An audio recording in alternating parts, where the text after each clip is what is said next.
આર્ય દેશ, આ આપણને મળેલો આર્ય દેશ, અને આર્ય દેશની અંદર આજ સુધીમાં અનંતા તીર્થંકર પરમાત્મા થઈ ગયા. કેટલા साधु साध्वी जी भगवंतो. ये आर्य देश संत और सतियों की भूमि है. यहाँ पे कितने संत हुए, कितने महासतिया जी हो गई, કેટલા સાધુ સાધ્વીજી ભગવંતો. અને આપણા આર્ય દેશની એક વિશેષતા હતી કે આ દેશની અંદર તીર્થંકર પરમાત્માએ વહાવેલી જે જ્ઞાનની ગંગા હતી, જે તત્વજ્ઞાનની ગંગા હતી, એ પ્રભુ સુધી અટકી નહીં, આગળ જતા સાધુ સાધ્વી સંતોએ પણ આગળ વહાવતા જ રહ્યા. અને એનું પરિણામ એ આવ્યું કે ઉપદેશ સતત ને સતત આપણા જીવનની અંદર અસર કરતો ગયો. અને આ આર્ય દેશની અંદર લગભગ પોતાના જીવનની અંદર દરેક વ્યક્તિ પોતાના માનવ ભવનું મૂલ્ય સમજતા હતા. અને માનવ ભવના મૂલ્યને સમજવાને કારણે લગભગ કોઈ પાપ ન કરતા. લગભગ આ આર્ય દેશની અંદર તમામ લોગ રોજ સવારે ઉઠી અને ચિંતન કરતા હતા. પ્રત્યહમ પ્રત્યવેક્ષેત નરચરિતમ આત્મન किमनु भे पशुतुल्य किंवा सत्पुरुषैर्वा. मेरा पूरा दिन कैसा गया, आज सुबह से रात तक में मैंने जो भी किया वो इंसान के प्रायोग्य था या एक पशु के तुल्य था. आम तमने पूछूं, रोज आवुं तमे चिंतन करो खरा? आम सवारथी लई अने रातना तमे सुवा माटे ज्यारे गादी उपर बेसो अने पथारीनी अंदर सुवा माटे जाओ त्यारे तमे आम विचारो के मारो आखो दिवस एक माणसने छाजे एवो गयो के एक पशु तुल्य गयो? आम तमने पूछ्યું છે भाई. चलो आम संसार में हो त्यारे नहीं, अत्यार तो संसार में नहीं ने, तमे अत्यार शेमा बैठा छो? हाँ, वीरती में. ओहो हो, शब्दों आवड़ी गया बधा. वीरती में छो. आम साचुं बोलो, अत्यारना तमे आम तमने एम कही शकाय के तमे संयम जीवननी अंदर बैठा छो. आ 47 दिवस रातना सूती वखते संथारा उपर बैठा हो अने सूता पहला छेल्ले आम नवकार गणीने सूता हो त्यारे आम विचारो खरा के मारो आजनो दिवस केवो गयो? आम केवो गयो? केवो गयो मारो आजनो दिवस केवो गयो? नहीं, आम तमने कहूं कदाच गई काल सुधी भले नहीं विचार्યું હોય પણ આજે તો રાતના સૂતા પહેલા વિચારવાનું છે. અને વિચારશો, આમ તમને કહી દો, અત્યારથી તમને કહી દઉં કેવો ગયો. આમ રાતના સૂતા પહેલા વિચારશો અને રાતના સૂતા સૂતા વિચારશે આજની નીવી કાજુ બદામ વગરની ગઈ. आज नीवी में काजू बादाम मिले ही नहीं हमको. આજની નીવી બંગાળી મીઠાઈ વગર ગઈ. બરાબર કે નહીં? આમ આજ વિચારવાના રાતના સૂતા સૂતા અને પાછા સૂતા સૂતા મને ગાળો આપીને સૂઈ જશો. આ સાહેબનું નખોદ વડે જેણે કાજુ બદામ બંધ કરાવી દીધા. આવું બોલશો ને? હા, શું ભાઈ?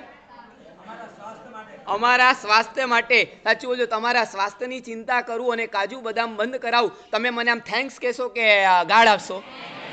અચ્છા, 1 મિનિટ. બરાબર છે, ધન્યવાદ. હા, કોણ બોલ્યું ધન્યવાદ? જો તમને તમારા સ્વાસ્થ્યની ચિંતા કરું અને કાજુ બદામ છોડાવું, તમે મને થેન્ક્સ કહેજો. આવતીકાલે 35 પૂરું થાય છે, પરમ દિવસે તમને 35 નહીં પડાવું. કેમ? કારણ કે તમારા આત્માની મને ચિંતા છે. આ સંસારમાં જશો ને પાપમાં જશો. બોલો, હવે મને થેન્ક્સ કહેશો કે નહીં? કહો 35 નહીં પડાવું તો. આમ બોલતા નથી.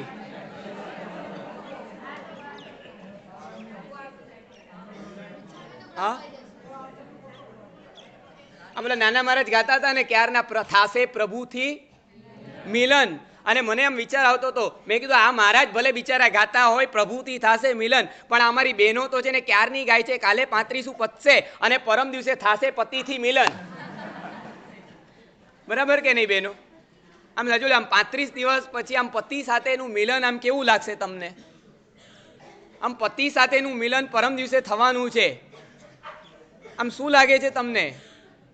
આમ ત્રાસ લાગે છે? કાંઈ બોલતા જ નથી.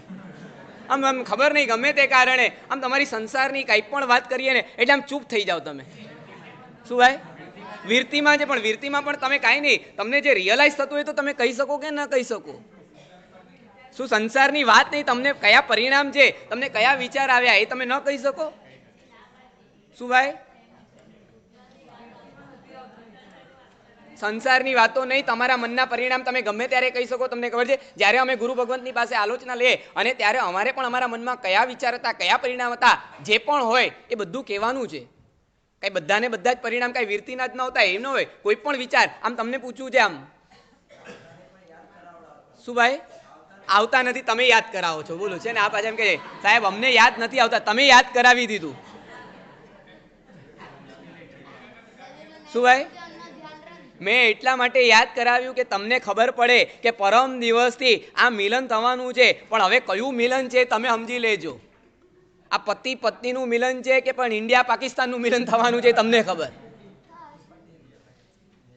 નહીં. પણ પ્રત્યહમ પ્રત્યવેક્ષે તો નરચરિતમ આત્મન.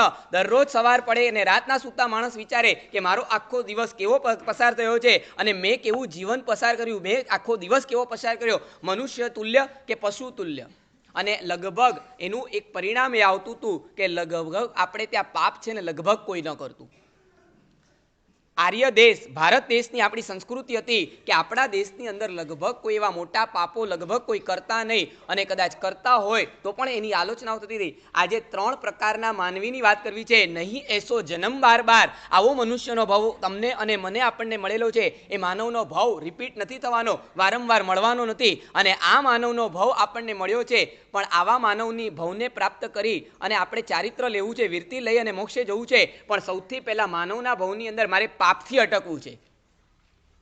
તમે સમજી રાખજો, સંસારની અંદર તમે ગમે એટલી ધર્મ આરાધના કરો એનું મહત્વ નંબર 2 પર છે, પણ તમે પાપથી અટકો એ નંબર 1 ઉપર છે. લગભગ ઉપદાનની અંદર તમે આવ્યા છો, 47 દિવસમાં તમે આરાધના કેટલી કરી એ બહુ મહત્વનું નથી, પણ 47 દિવસમાં તમે વિરાધનાથી કેટલા અટકી ગયા તમે વિચારજો. 47 દિવસમાં તમને આરાધના ઓછી કદાચ હશે, તપ તમે ઓછો કર્યો હશે, તમે કદાચ બીજી ક્રિયાઓ ઓછી, પણ તમે વિરાધનાથી લગભગ બચી ગયા છો. અને માટે આ 47 દિવસનું મહત્વનું છે. આપણે ત્યાં લગભગ મનુષ્ય પાપ કરતો નહોતો, અને એવા 3 પ્રકારના માનવ, અને એમાં આપણો નંબર ક્યાં છે આપણે ચેક કરવાનું છે. પહેલા નંબરનો માનવ છે એ કોઈ દિવસ પાપ નહોતો કરતો, એને આપણે ઉત્તમ કહીશું. બીજા નંબરનો મનુષ્ય છે એ પોતાના જીવનની અંદર ક્યારેય પણ પાપ નહોતો કરતો, અને એને આપણે મધ્યમ કહીએ. અને ત્રીજા નંબરનો જે છે એ પણ પોતાના જીવનમાં ક્યારેય પણ પાપ નથી કરતો. पहले नंबर का पाप नहीं करता वो उत्तम है, दूसरे नंबर का जो पाप नहीं करता वो मध्यम है, और तीसरे नंबर का इंसान वो भी पाप नहीं करता वो अधम है. पाप नहीं करतो छतां पण आपणे एकने शुं कहीशुं? उत्तम. पाप नहीं करतो छतां पण आपणे एने शुं कहीशुं? मध्यम. अने पाप नहीं करतो एने शुं कहीशुं आपणे? अधम. हवे आपणे एम विचारता है कि साहेबजी पाप नहीं करतो तो एने अधम थोड़ी कहेवाय. पाप नहीं करतो एने अधम कई रीते कही शकाय? आपने खबर तो पड़े ने अधम एटले शुं, उत्तम एटले शुं. हाँ, पाप नहीं करतो छतां अधम केम? कारण के एना कारणनी पाछळ तमे पढ़शो त्यारे तमने खबर पड़शे. तत्वार्थ कारिकानी अंदर अमारे त्या उमा स्वातीजी महाराजे सरस मजानी वात लखेली छे. पाप न करवाना त्रणेयना इंटेन्स अलग अलग छे, अने माटे छे ने त्रणेयनी केटेगरी अलग अलग थई जाय छे. कारणना कारणे केटेगरी अलग पड़े. पहलो व्यक्ति छे ए उत्तम छे, एने आपणे पूछीए तमे पाप केम नथी करता? अर्थोपार्जननी अंदर अनीति केम नहीं करता? पैसा तमे कमावा जाओ बजारनी अंदर अने तमे अनीति नहीं करता. तमे संसारनी अंदर बैठा छो अने तमे कदाच संसार मांडीने बैठा छो छतां पण परस्त्री गमन नहीं करता. स्वस्त्रीनी अंदर पण तमने कार्मीय तृप्ति नहीं. संसार मांड्यो छे कदाच कोक कर्मवश, अने छतां पण तमे कामनुं सेवन करो छो, पण एनी अंदर पण एक बाउंड्री एक लिमिट राखीने बैठा छो, अने कोई एवा मोटा पाप तमारा जीवननी अंदर केम नहीं? तो उत्तम व्यक्तिनो जवाब हशे स्वभावात् उत्तम जनः. स्वभावात् उत्तम जनः. उत्तम व्यक्ति कहेशे कि मारो स्वभाव जे छे पाप कराय ज नहीं. पाप कराय ज नहीं, आ एनो स्वभाव थई गयो छे. आम तमने पूछવું છે કે આપણા જીવનની અંદર આ ખરું કે નહીં? ગુરુદેવ, હું પાપ કરતો જ નથી. કેમ? કારણ કે મારો સ્વભાવ જ બની ગયો છે, પાપ કરાય જ નહીં. કોઈ આપણને પૂછે કે માટીનું ઢેફું ખવાય? ના ભાઈ, ખવાય જ નહીં. ઝેર ખવાય? यदि हमको कोई पूछे कि झेर खाया जा सकता है, हम बोलेंगे नहीं, झेर कतई नहीं खाना चाहिए. झेर खवाय ज नहीं, माटी खवाय ज नहीं. आगने अड़ाय नहीं, आगने अड़ाय ज नहीं. क्षेत्रपाल देवताने अड़ाय? हाँ, अड़वा जाओ એટલે ખબર પડશે. પૂછવું છે ક્ષેત્રપાલતાને અડાય નહીં. કેમ? કારણ કે તમને ખબર છે ઝેર છે, સાપ છે, એનાથી દૂર જ રહેવું છે, એને અડાય જ નહીં. એમ તમને કહી દઉં, ઉત્તમ વ્યક્તિ એમ કહેશે કે પાપ ન કરવો એ મારો સ્વભાવ છે, અને સ્વભાવાત ઉત્તમ જન, બસ એ મારો સ્વભાવ બની ગયો છે, માટે હું ક્યારેય પણ પાપ કરી જ નહીં શકું. સુગંધ એ ધૂપ સળીનો તમને કહી દઉં સ્વભાવ છે. ધૂપસળી બળીને પણ બીજાને સુગંધ આપે છે, એ ધૂપસળીનો સ્વભાવ છે. સજ્જનતા એ છે ને મહાજનનો સ્વભાવ છે. સજ્જનતા એ મહાજનનો સ્વભાવ છે. સુરવીરતા એ છે ને સિંહનો સ્વભાવ છે. એમ પાપ ન કરવું એ ઉત્તમનો સ્વભાવ છે. નહીં, ભૂલે ચૂકે પણ પાપ કરાય જ નહીં. આમ એમ કહેવાય છે યુધિષ્ઠિર માટે એમ કહેવાય છે કે ધર્મ એ મારો સ્વભાવ છે, અને યુધિષ્ઠિર કહેતો હતો કે નહીં, કતઈ જૂઠું નહીં બોલવાનું, હંમેશા સત્ય બોલવું એ યુધિષ્ઠિરનો સ્વભાવ હતો. સીતા 14 વર્ષ સુધી વનવગડાની અંદર ભટકી છે, રાવણને ત્યાં 1 વર્ષ રહી છે, છતાં પણ સીતાએ પોતાનું શીલ અખંડ પાલન કરીને રાખ્યું છે. કેમ? કારણ કે સીતાએ કીધું શીલ એ મારો સ્વભાવ છે, શીલ એ મારો સ્વભાવ છે. યુધિષ્ઠિર કહે છે ધર્મ એ મારો સ્વભાવ છે, તો કર્ણ કહે છે દાન એ મારો સ્વભાવ છે. નહીં સ્વભાવમાં હોય એને મારાથી બદલાય જ નહીં. અજૈન મહાભારતની અંદર પ્રસંગ આવે છે, અને અજૈન મહાભારતની અંદર પ્રસંગની અંદર લખેલું છે કે એક વખત श्री कृष्ण और अर्जुन दोनों के बीच में चर्चा हुई. આમ તમને પૂછવું છે દલીલ અને ચર્ચા બંનેમાં ફરક છે, તમે સમજ્યા? ચર્ચા કરવી અલગ છે ને દલીલ કરવી અલગ છે. તમને આમ દલીલમાં રસ કે ચર્ચામાં રસ?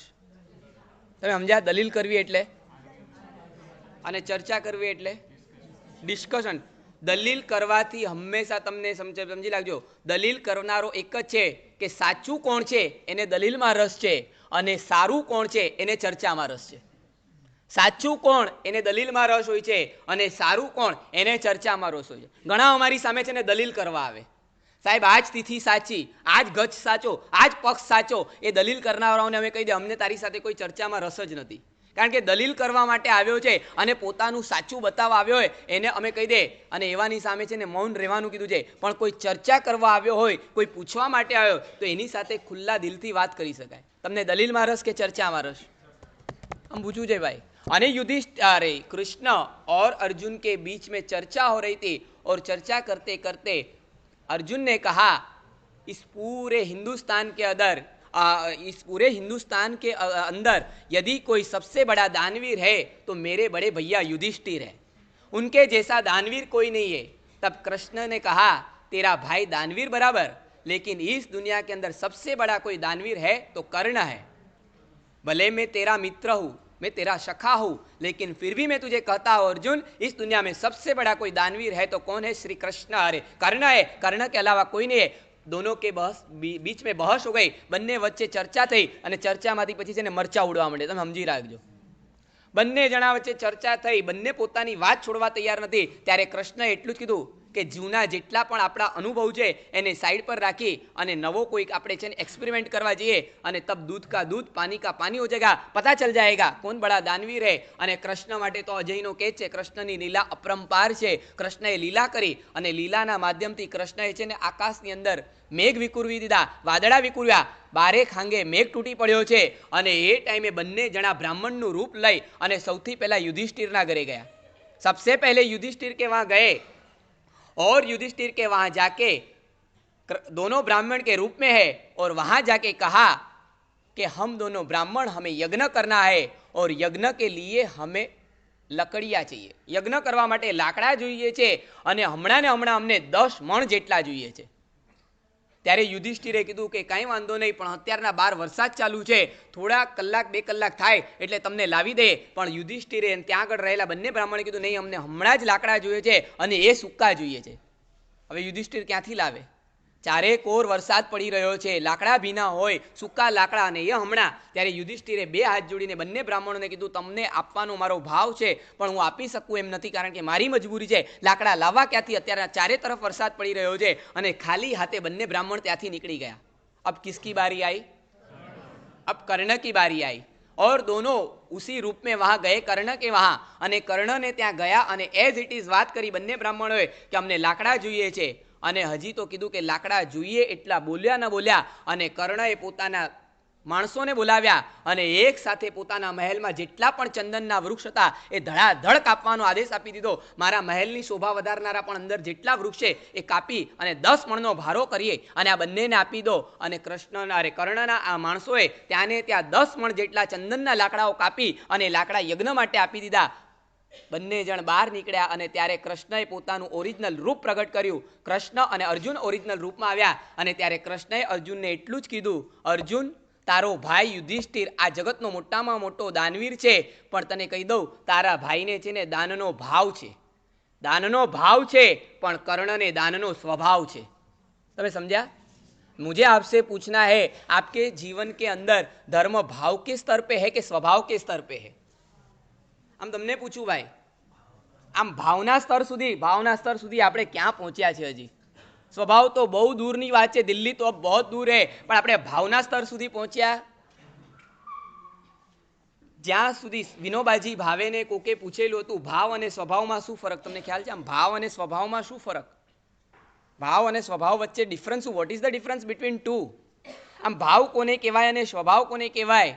વિનોબાજી ભાવેને કોકે પૂછ્યું કે સાધના ક્યાં સુધી કરવાની? વિનોબાજી ભાવેને કોકે પૂછ્યું કે સાધના ક્યાં સુધી કરવાની? વિનોબાજી એટલું જ કીધું, સાધના ક્યાં સુધી કરવાની? આપોઆપ ન થવા માંડે ત્યાં સુધી કરવાની. તમે સમજ્યા કે ન સમજ્યા? કાંઈ ક્યાં સુધી કરવાની? આપોઆપ ન થવા માંડે ત્યાં સુધી કરતા જ રહેવાની, કરતા જ રહેવાની. એટલે પ્રવૃત્તિના સ્તરે ધર્મ આવે એને ભાવ કહેવાય, પરિણતિના સ્તરે જ્યારે આવી જાય ને એ સ્વભાવ થઈ જાય છે. આમ આપણો ધર્મ કયો પરિણતિના સ્તરે આવ્યો? એક ધર્મ ખરો? मुझे आपसे पूछना है कि परमात्मा ने अनेक प्रकार के धर्म बताए हैं, लेकिन कोई भी एक धर्म, कोई भी एक क्रिया हम बता सकते हैं कि वो हमारे स्वभाव तक पहुंच गई है? हम पूछू छे भाई, आम कही सके खरा? आम कोई पण एवो आपणो स्वभाव बनी गयो कि नहीं? आपणे आम ऊंघनी अंदर पण ए स्वभाव बनी गयो होय? आम ऊंघनी अंदर, आम ऊँघता ऊँघता पण घणी वखत ऊँघनी अंदर पण सकल तीर्थ बोलातुं होय अने बाजूवाळो उठे ने बोले सकल तीर्थ वंदू करजो जिनवर नामे मंगलकोट, आम बोलातुं होय खरुं? तो समजी लेवानुं ए स्वभाव बनी गयो छे. आम थाय खरुं? ऊँघमां पण सकल तीर्थ चालतुं होय, ऊँघमां पण वंदितानुं पडिकमे देशियम सवम, पडिकमे राय्यम सवम आ चालतुं होय, ए समजी लेवानुं आपणा स्वभाव सुधी आपणे पहोंची गया छीए. आम खरुं? मैं तमने बात करी थी प्रवचन में घणा पहला अडारिया में जयरे प्रवचन करवा आवेलो त्यारे कहेलो हतुं, फरी आज एक बार याद कराव कि गुरुदेव भुवन भानुसुरीश्वरजी महाराज के जेने जे छेल्ली घड़ीए जयरे डॉक्टर हाउस अंदर एडमिट करेला हता अने गुरुदेवने जयरे साता पूछवा माटे अन्य समुदायना आचार्य भगवान त्या माटे गया छे अने ए टाइमे गुरुदेवने पेरालिसिसनो एटेक आवेलो हतो अने छतां पण जयरे गुरुदेवने पड़खुं फेरववुं हतुं, गुरुदेवना हाथमां ओघो आवी गयो अने गुरुदेव पूंजी अने पेरालिसिसमां पड़खुं फेरव्युं छे. केम? कारण के गुरुदेवने पूंजવું અને પ્રમાજવું એ છે ને ભાવ નહોતો, એનો સ્વભાવ પડી ગયો હતો. 34 દિવસ પૂરા થયા, પૂંજવાનો સ્વભાવ થઈ ગયો કે નહીં? હવે આમ પૂછવું છે ભાઈ, પૂંજવા પ્રમાજવાના સ્વભાવ? महाराष्ट्र देशोद्धारक यशोदेव सुरीश्वर जी महाराज के शिष्य थे त्रिलोचन सुरीश्वर जी महाराज, और त्रिलोचन सुरीश्वर जी महाराज विहार कर रहे थे खानदेश के अंदर. आज खानदेश पूरा बच गया, उसका कोई यश जाता है तो यशोदेव सुरीश्वर जी महाराज और त्रिलोचन सुरीश्वर जी महाराज आ गुरु और शिष्यनी जोड़ी अने एम कही शकाय कि गौतम અને મહાવીરની જોડી કહેવાતી હતી. ત્રિલોચન સુરીશ્વરજી મહારાજ નાસિક તરફથી ખાનદેશની અંદર વિહાર કરતા હતા, પાછળથી કોક ટ્રક આવી, ટ્રકવાળાએ ધક્કો માર્યો, ત્રિલોચન સુરીશ્વરજી મહારાજનો એક્સિડન્ટ થયો, ખાડામાં પડી ગયા, બહાર કાઢ્યા, હોસ્પિટલની અંદર એડમિટ કરવામાં આવ્યા છે ત્રિલોચન સુરીશ્વરજી મહારાજને. અને એ ટાઈમે ત્રિલોચન સુરીશ્વરજી મહારાજની બાજુમાં અમારા સમુદાયના એક મહાત્મા, એ મહાત્મા ત્યાં એમની સેવાની અંદર હતા. અત્યારના તો બહુ મોટા શાસન પ્રભાવક આચાર્યના સ્થાને છે, મુનિ હતા એ અવસ્થાની અંદર. અને ત્યારે મહાત્મા એમને છે ને હોસ્પિટલની અંદર પચકાણ પરાવવાની ક્રિયા કરતા હતા. આમ તમને પણ અત્યારના જોયું હોય, તમને પચકાણ પરાવવાની ક્રિયા અમે જેમ કરાવીએ છીએ, જેમ ઉપદાનમાં એઝ ઇટ ઇઝ અમારે તો નિત્યક્રમ હોય, પચકાણ પરાવતા હતા. અને જ્યારે પચકાણ પરાવવાની ક્રિયા આવી અને પચકાણ પરાવવાનું આવે અને પચકાણ પરાવતી વખતે વારંવાર ઓલા મહાત્મા કે ઈચ્છા કારણે સંદીસ ભગવાન ચૈત્ય વંદન કરું, પણ મહાત્મા ત્રિલોચન સુરીશ્વરજી મહારાજ કરે બોલે જ નહીં. કેટલી વાર બોલા મહાત્માએ પૂછ્યું કે ગુરુદેવ ઈચ્છા કારણે સંદીસ ભગવાન ચૈત્ય વંદન કરું, ઈચ્છમ જગ ચિંતામણી જગના બોલું, પણ ત્રિલોચન સુરીશ્વરજી મહારાજ આગળ વધવા જ ન દે. અને ત્યારે મહાત્માને કાંઈ ખબર ન પડી.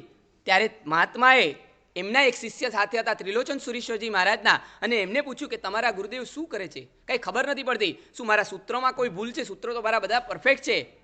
ના, પણ ગુરુદેવ તમને આદેશ નહીં આપે આગળ વધવાનો. કેમ? તમે ક્યારના સૂત્રો બોલો છો, પણ સૂત્ર બોલતી વખતે તમારો મુપત્તિનો ઉપયોગ નથી. અને ગુરુદેવ આ પીડામાં પણ જોઈ રહ્યા છે કે સૂત્ર બોલવા મારા પરમાત્માની આજ્ઞા છે, બોલતી વખતે મુપત્તિનો ઉપયોગ રાખવાનો, ઉપયોગ રાખી અને મુપત્તિનો ઉપયોગ રાખી અને બોલવું તો જ તમને આદેશ મળશે, નહીંતર આદેશ નહીં મળે. આમ તમને પૂછવું છે, અહીં સાચું બોલ્યો, આટલા દિવસથી આપણે ઉપદાનની અંદર છે, ઉપદાનમાં મુપત્તિનો ઉપયોગ કેટલો રાખ્યો? મુપત્તિનો ઉપયોગ કેટલો? આમ કાલે આમ બપોર પડશે અને આમ ગોળનું ગાડું આવશે, સમજ્યા કે ન સમજ્યા? કાંઈ આમ આ બધી ખબર પડે? ગોળનું ગાડું એટલે? કારણ કે નીવીમાં ગોળ મળતો નથી, એટલે હવે મુંબઈથી ગોળ બોલાવો અને રવિવારે બપોરે ગોળનું ગાડું એટલે સમજણ પડે? આ બધી આમ ખબર પડે કાંઈ? સાહેબ અમને આ બધી ખબર ન પડે. આ બધી કહેવતો, આ બધું સાપ ગયા લીસોટા રહ્યા, આ બધું ગયું. હવે તમે લોકોએ તો છે ને આમ આખું ફેરફાર કરી નાખ્યો. તમને કાંઈ ખબર ન પડે. અમારે ત્યાં એમ કહેવાતું હતું કે આમ કોઈક સ્નેહી સ્વજન એને મળવા માટે આવે ને ત્યારે એમ કહેવાય કે ગોળનું ગાડું આવ્યું. તમે સમજ્યા? હવે સમજણ પડી? કાંઈ ટ્યુબલાઇટ થઈ? શું ભાઈ? અરે એ લોકો આકાશમાંથી આવશે તમારે માટે. લોકડાઉન હશે તો પાતાળમાંથી આવશે ને કાં તો આકાશમાંથી આવશે. વિદ્યાધર છે કે વિદ્યાધરી છે તમને ખબર. પણ મારે તમને એટલું કહેવું છે કે નહીં, આમ તમને પૂછવું છે, કાલે સપોઝ કોઈ મળવા માટે આવે અને મળતી વખતે પણ આમ મુપત્તિના ઉપયોગપૂર્વક બોલીએ ખરા? આમ ઘરવાળીને ઘરવાળો આમ મળ્યા હોય રવિવારે બપોર, માત્ર કીધું છે 2:30 થી 3:30, 1 કલાક મળવાનું, એનાથી વધારે નહીં મળવાનું. પણ તોય આમ કોઈ લિમિટ નહીં, 2:30 થી 5 વાગ્યા સુધી મળ્યા કરો, એની ના નથી. પણ આમ મળતી વખતે પણ મુપત્તિનો ઉપયોગ. ઓલાને તમારા ઘરના તમારા સ્નેહી સ્વજન તમને મળવા આવ્યા અને એને એમ લાગવું છે આ શું આરાધક છે, આ મુપત્તિનો ઉપયોગ શું થાય? અત્યારના બોલો છો થાય ત્યારે મુપત્તિનો ઉપયોગ નથી, તો ત્યાં ક્યાં થતો હશે? બોલો હવે શું ભાઈ? માસ્ક રાખી દેવાનું. વાહ, તમને ખબર છે? આ તમને કહી દઉં, જો તમે માસ્કની વાત કરી એટલે હું તમને કહી દઉં. તમને ખબર છે અત્યારે આપણે ત્યાં જૈનોની પરંપરા છે, શ્વેતાંબર, દિગંબર, સ્થાનકવાસી અને તેરાપંથી, આ 4 પરંપરા છે. પણ તમને ખબર છે ચારે પરંપરાની અંદર છે ને બધી માન્યતાઓ અલગ અલગ થોડી છે. દિગંબરોને ત્યાં તો મુપત્તિ જ નથી, નહીં કપડાં જ નથી, એટલે એને કોઈ મુપત્તિ માસ્ક આવે જ નહીં. પણ સ્થાનકવાસી અને શ્વેતાંબર આપણી પરંપરા અલગ અલગ છે. આપણે ત્યાં મુપત્તિ છે ને હાથમાં પકડવાની પરંપરા છે, અને સ્થાનકવાસીને ત્યાં કઈ પરંપરા છે તમને ખબર છે? મોઢે બાંધવાની પરંપરા છે. પણ તમને ખબર છે આપણે છે ને અત્યારના આમ પ્રમાદ દશાની અંદર આવી ગયા. શ્વેતાંબરોને એકચ્યુઅલી ભગવાનની આજ્ઞા શું હતી અને બંને જણાએ શું કરી નાખ્યું? ભગવાનની આજ્ઞા છે ને મોઢે બાંધવાની પણ નથી, મોઢે બાંધવાની પ્રભુની આજ્ઞા નથી, મોઢે મુપત્તિ બાંધવાની. પણ સ્થાનકવાસીઓ ભાન ભૂલ્યા અને મોઢે મુપત્તિ બાંધી. અને દેરાવાસી આપણે શ્વેતાંબરોએ શું કર્યું? લગભગ અમારા સાધુ સાધ્વીએ છે ને કંદોરે બાંધી દીધી. બસ આમ કેડે બાંધી દેવાની. કેમ? કારણ કે અહીં રાખો એટલે પછી શું છે? બોલવું જ નહીં, હાથમાં પકડવી નહીં, પણ પ્રભુની આજ્ઞા હાથમાં પકડવાની. હવે હાથમાં તમે છે ને સતત પકડી રાખો. આમ હાથ છે ને આ શું થઈ જાય ખબર તમને? આ દુખવા માંડે ધીરે ધીરે. તમે જુઓ હાથ તમે આખો દિવસ આમ પકડી રાખો, પણ ભગવાને હાથમાં પકડવાનું કહેવા. ભગવાન છે ને બહુ મોટા, મેં તમને ગઈકાલે પણ કીધું, પ્રભુ સાયન્ટિસ્ટ હતા. પ્રભુને તીર્થંકર તરીકે ન જુઓ, પ્રભુને તમે એક સાયન્ટિસ્ટ તરીકે જુઓ. પ્રભુને એમ હતું કે મારો સાધુ કે સાધ્વી ઓછામાં ઓછું બોલે, અને માટે પ્રભુએ હાથમાં પકડવાનું કીધું. કાં તો તમે કેળ પટ્ટી બનાવી દો એટલે કેળે મૂકી દો, અને કાં તો મોઢે બાંધી દો એટલે પ્રમાદ આવે ને આવે, ન બોલવાનું બધું જ બોલવાનું શરૂ થઈ જાય. તમે સમજ્યા? એટલે પ્રભુએ કીધું છે કે બોલવું જ હોય તો કેવી રીતે બોલવાનું છે? મુપત્તિના ઉપયોગપૂર્વક બોલવાનું. દાદા ગુરુદેવ હતા અમારે, મેં કીધું ને, પ્રેમ સુરેશ્વરજી દાદા, મોહન ભાનુશ્રીજી મહારાજ, પન્યાસ ચંદ્રશેખર મહારાજ, જેમને તો નજરે નજર નિહાળ્યા છે, ખૂબ માણ્યા છે, ખૂબ જાણ્યા છે, કે આટલા વર્ષોના દીર્ઘ પર્યાયની અંદર 3 કલાકની શિબિરો પણ કરતા હતા ને, તો પણ મુપત્તિ આમ જ, આ મુપત્તિ વગર લગભગ ગુરુદેવ બોલતા નહીં. એટલે કે આમ તમને એમ કેવું છે, સાધના ક્યાં સુધી કરવાની? જ્યાં સુધી આપોઆપ ન થવા માંડે ત્યાં સુધી. સ્વભાવાત ઉત્તમ જન કે નહીં, સ્વભાવ જ એનો એવો પડી ગયો હોય છે કે નહીં બસ મારે કોકનું સારું કરવું છે. આ સ્વભાવાત ઉત્તમ જન, પાપ કરવું નથી. કેમ? પાપ થાય જ નહીં.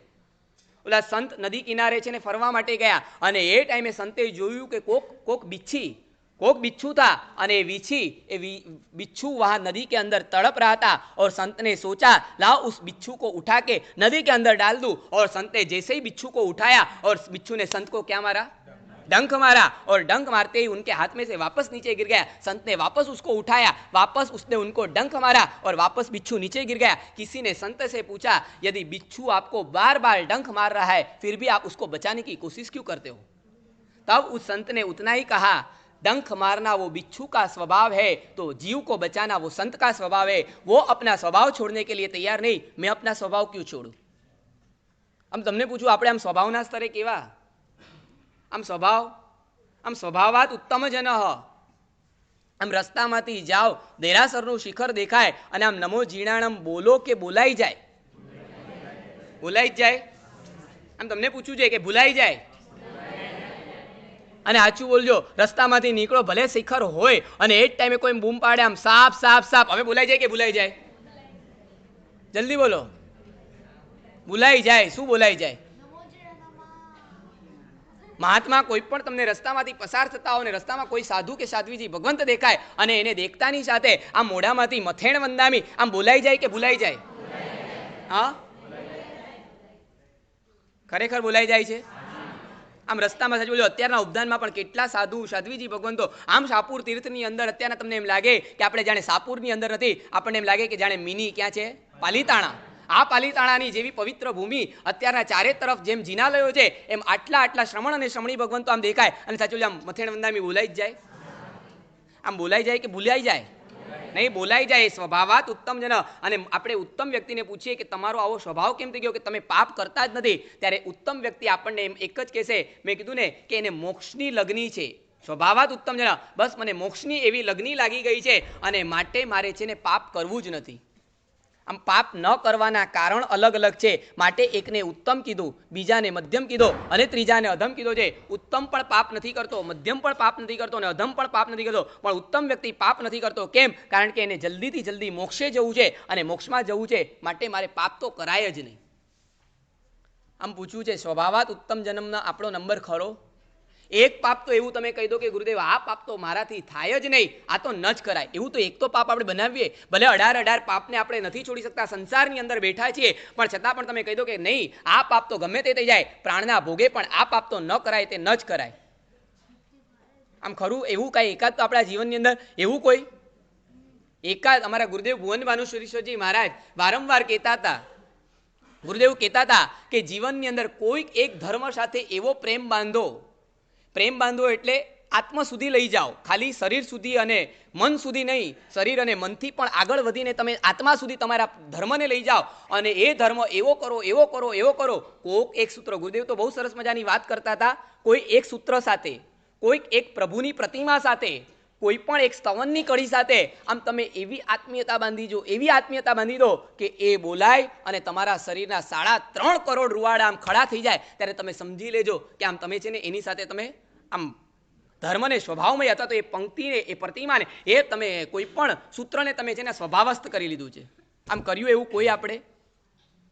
અમારે ત્યાં અધ્યાત્મ યોગી મહાપુરુષ કલાપૂર્ણ સુરેશ્વરજી મહારાજ, અને એમને માટે એમ કહેવાય છે આ કલાપૂર્ણ સુરેશ્વરજી મહારાજ ભગવાનની પ્રતિમાની સામે બેસતા અને એમને પણ એમાં પણ એમનું ફિક્સ હતું સ્તવન કેટલા ગાવાના ખબર નહીં, 10, 20, 25, 50 ગમે એટલા, પણ એની અંદર એમ કહેવાય કે એક સ્તવન અને એની એક કડી અને એમાંનો પણ એક શબ્દ તો એમને એટલો ફેવરેટ હતો, એટલો ફેવરેટ હતો કે બોલતા બોલતા બોલતા એમના રૂવાડા નહીં, આમ એમને જોવા, અને એમને જોવા એ પણ એક લાવો હતો, પ્રીતલડી બંધાણી રે અજીત જીણંદ શું. આ સ્તવન એમને એટલું પ્રિય હતું કે સ્તવનની અંદર બીજા ગમે એટલા લેવાય કે ન લેવાય, પણ પ્રીતલડી બંધાણી તો લેવાનું. અને એમાં પણ જ્યારે તારકતા, તારકતા તુજ માહે પ્રભુ શામળી, અને ત્યારે કલાપૂર્ણ સુરી મહારાજને જોવા એ ખરેખર લાવો હતો. તારકતા બોલે અને આમ છે ને આપણે તો આમ શું બોલે, તારકતા તુજ માહે પ્રભુ શ્રવણે સાંભળી તે ભણી આવ્યો છું દીન દયાળ જો. આટલું બોલીને આપણી ગાડી આગળ વધે, પણ સાહેબની ગાડી આગળ નહોતી. આમ તારકતા તારકતા તારકતા તારકતા એક લીટી 20 વાર 25 વાર બોલતા. કદાચ કોઈક સાંભળનાર જો નાના હોય ને તો હસવા પણ માંડે કે આ માણસ ગાંડો લાગે છે. એટલે એને ન ખબર પડે આ યોગી પુરુષ કઈ ભૂમિકાએ પહોંચેલા છે, પણ તારકતા તારકતા તારકતા તારકતા બોલ્યા જ કરે. એટલે એમને એમ લાગતું કે પ્રભુ તું ખરેખર તારનારો મને મળી ગયો આ સંસારની અંદર. કાંદીવલીની અંદર એક શ્રાવક છે, શું શ્રાવક, અને મહાત્માનું પ્રવચન ચાલતું હતું અને પ્રવચનની અંદર ઇન બિટવીન 2-3 વખત આમ છે ને કે મહાત્માને પ્રવચનની અંદર વાતોચીતોની અંદર વારંવાર શંખેશ્વર પાર્ષનાથ ભગવાનની મહિમાની વાતો આવી અને કાંઈ પણ બોલ્યા અને ખબર નહીં ઓલા ભાગ્યશાળી જોરથી આખા શરીરમાંથી આમ એવા ઉછળી પડે, આમ કુદાકૂદ કરવા માંડે. ત્યારે સાહેબને લાગ્યું મેન્ટલી ગાંડા કદાચ લાગે છે. પ્રવચન પત્યું અને સાહેબે પૂછ્યું, ત્યારે કોક ભાગ્યશાળી કીધું, નહીં સાહેબ આ કોઈ ગાંડી વ્યક્તિ નહોતી, આ ડાહી ડમરી વ્યક્તિ છે, પણ તમારા પ્રવચનની અંદર તમે 3 વખત શંખેશ્વર પાર્ષનાથ ભગવાનનું નામ બોલ્યા. શંખેશ્વર ભગવાનનું નામ બોલાય અને એના શરીરની અંદર જાણે કે છે ને એમ રીતસરને કંઈ કરંટ લાગે અને કૂદકા મારે, મારા પ્રભુનું નામ આવ્યું. આમ આપણે આવા એક પરમાત્મા સાથે પ્રેમ, આવા સ્વભાવ સુધી આપણે પહોંચ્યા કે નહીં? આમ મારે તમને પૂછવું ભાઈ, અને જ્યાં સુધી આપણે આ સ્તરે નહીં પહોંચીએ ત્યાં સુધી પોષો પાડવાનો, બોલો આપી દો અભિગ્રહ, આપું કે ના આપું? સાહેબ જિંદગીભર પોષો નહીં પડાય અમારાથી. સ્વભાવાત ઉત્તમ જન કે બસ આ પહેલા નંબરના છે કે જેને મોક્ષની લગ્ની લાગી ગઈ છે અને માટે એનો સ્વભાવ આવો બની ગયો છે. पहले नंबर की व्यक्ति है वो स्वभाव की वजह से ही वो पाप अपने जीवन में कभी भी नहीं करते. હવે બીજા નંબરની વાતમાં આગળ વધું.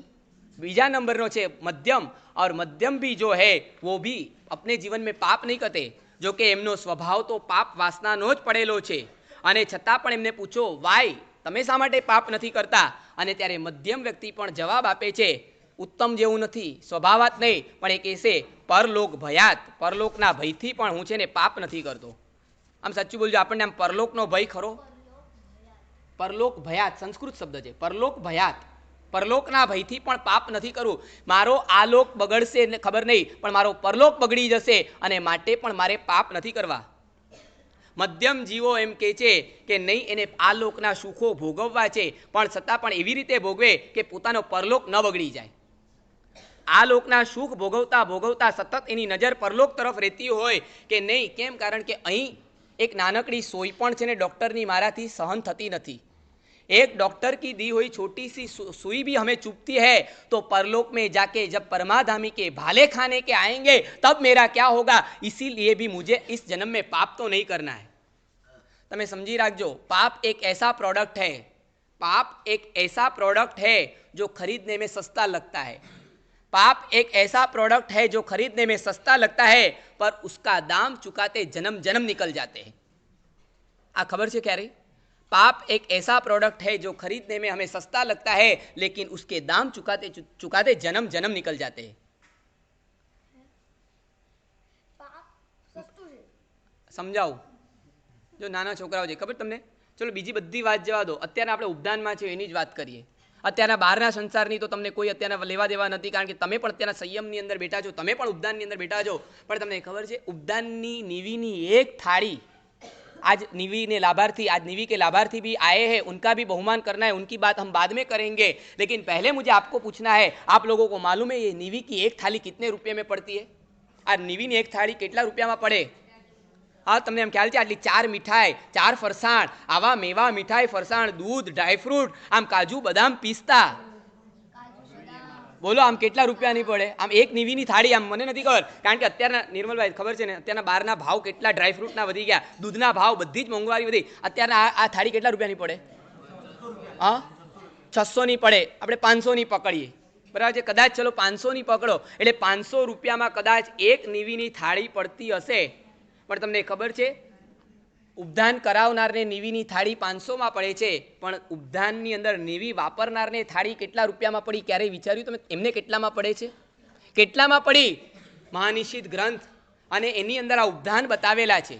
ઉપદાન ક્યાંથી કરવાના, કેવી રીતે કરવાના? ઘણા લોકો પૂછે છે, ઘણા લોકો એમ કે સાહેબ આગમની અંદર ઉપદાન વહન કરવાની કોઈ વિધિઓ બતાવેલી છે કે તમે લોકોએ શરૂ કરી દીધી? ત્યારે અમે કહીએ નહીં, પરમાત્માએ બતાવેલા છે 45 આગમ, એમાંનું એક મહાનિષિદ્ધ આગમ ગ્રંથ છે અને એની અંદર શ્રાવકોએ પણ આવા યોગોદ વહન ઉપદાન કરવા અને આ ઉપદાનની વિધિઓ બતાવેલી છે। અને મહાનિષિદ્ધ ગ્રંથની અંદર જ્યારે આપણી પર છે ને આમ ચાબુક લઈને શાસ્ત્રકાર બેઠા છે, હંટર મારવાનું કામ કર્યું છે અને ત્યાં લખેલું છે કે તમે આ નીવી કરતા કરતા જો કદાચ કોળિયો એટલે કવલા, એક કોળિયે જો રાગ કરો છો તો એક કોળિયે એક ઉપવાસનો દંડ લખેલો છે, એક કોળિયે એક ઉપવાસનો દંડ, અને ખાતા ખાતા દ્વેષ કરો એક આંબેલનો દંડ। તમે સમજો છો? હવે તમે વિચારી લેજો તમને એક થાળી કેટલા ઉપવાસમાં પડી, એક નીવીની થાળી તમને કેટલા ઉપવાસમાં પડી એ તમે આત્મસાક્ષીએ વિચાર કરજો। એક થાળી કેટલા રૂપિયામાં પડે મનોજભાઈ? 500। કેટલા ઉપવાસમાં? રૂપિયામાં નથી કહેતો, કેટલા ઉપવાસમાં? આમ ખાતા ખાતા અમારા છોકરાઓ ઘણીવાર કે આજે પાસ્તા બહુ સરસ હતા સાહેબજી, પતી ગયું, એક ઉપવાસ ચોટી ગયો। અને પછી પાછા બહેનો દોડતા દોડતા, હમણાં અમુક બહેનો છે ને પોસા પાડીને ગયા અને આલોચનાની બુક આપી, અને આલોચનાની બુક આજે હે આટલી બધી આલોચના? સાહેબ મેં તો બધી જ ક્રિયા ઊભા ઊભા કરેલી, બધા ખમાસણાએ ઊભા ઊભા આપેલા, સાહેબ હું તો વાડાનો પણ ઉપયોગ નહોતી કરતી, હું તો બહાર ઠલ્લે જતી હતી, તો આટલી બધી આલોચના શેની આવી? પછી કીધું જાઓ તમે આચાર્ય ભગવંતની પાસે જઈ અને પૂછો શેની આલોચના? સાહેબે એમને સમજાવ્યું। હવે હું તમને કહું છું, પૂછવા માટે આવતા જ નહીં। સાહેબ આટલા 47 દિવસ કર્યા પછી પણ આટલા બધા ઉપવાસ કેમ આપ્યા?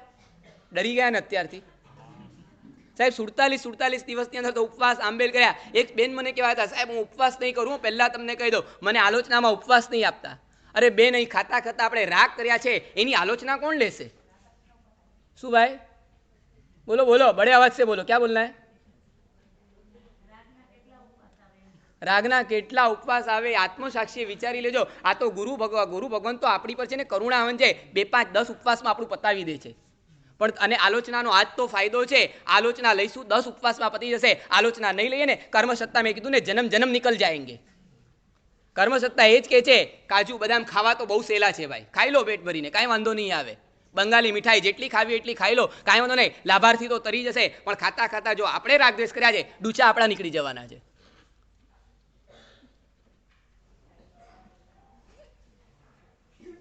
નહીં પરલોક ભયાત મધ્યમ જન, પરલોકના ભયથી પણ મધ્યમ જીવો એવા હોય છે કે નહીં મારે પરલોકની અંદર મરીને દુર્ગતિની અંદર જવું નથી, અને માટે પણ આ લોકની અંદર એ પાપ નથી કરતા. ધર્મસ્ય ફલમ ઇચ્છંતિ ધર્મમ નેચ્છંતિ માનવા, પાપસ્ય ફલમ નેચ્છંતિ પાપમ કુર્વંતિ સાદરા.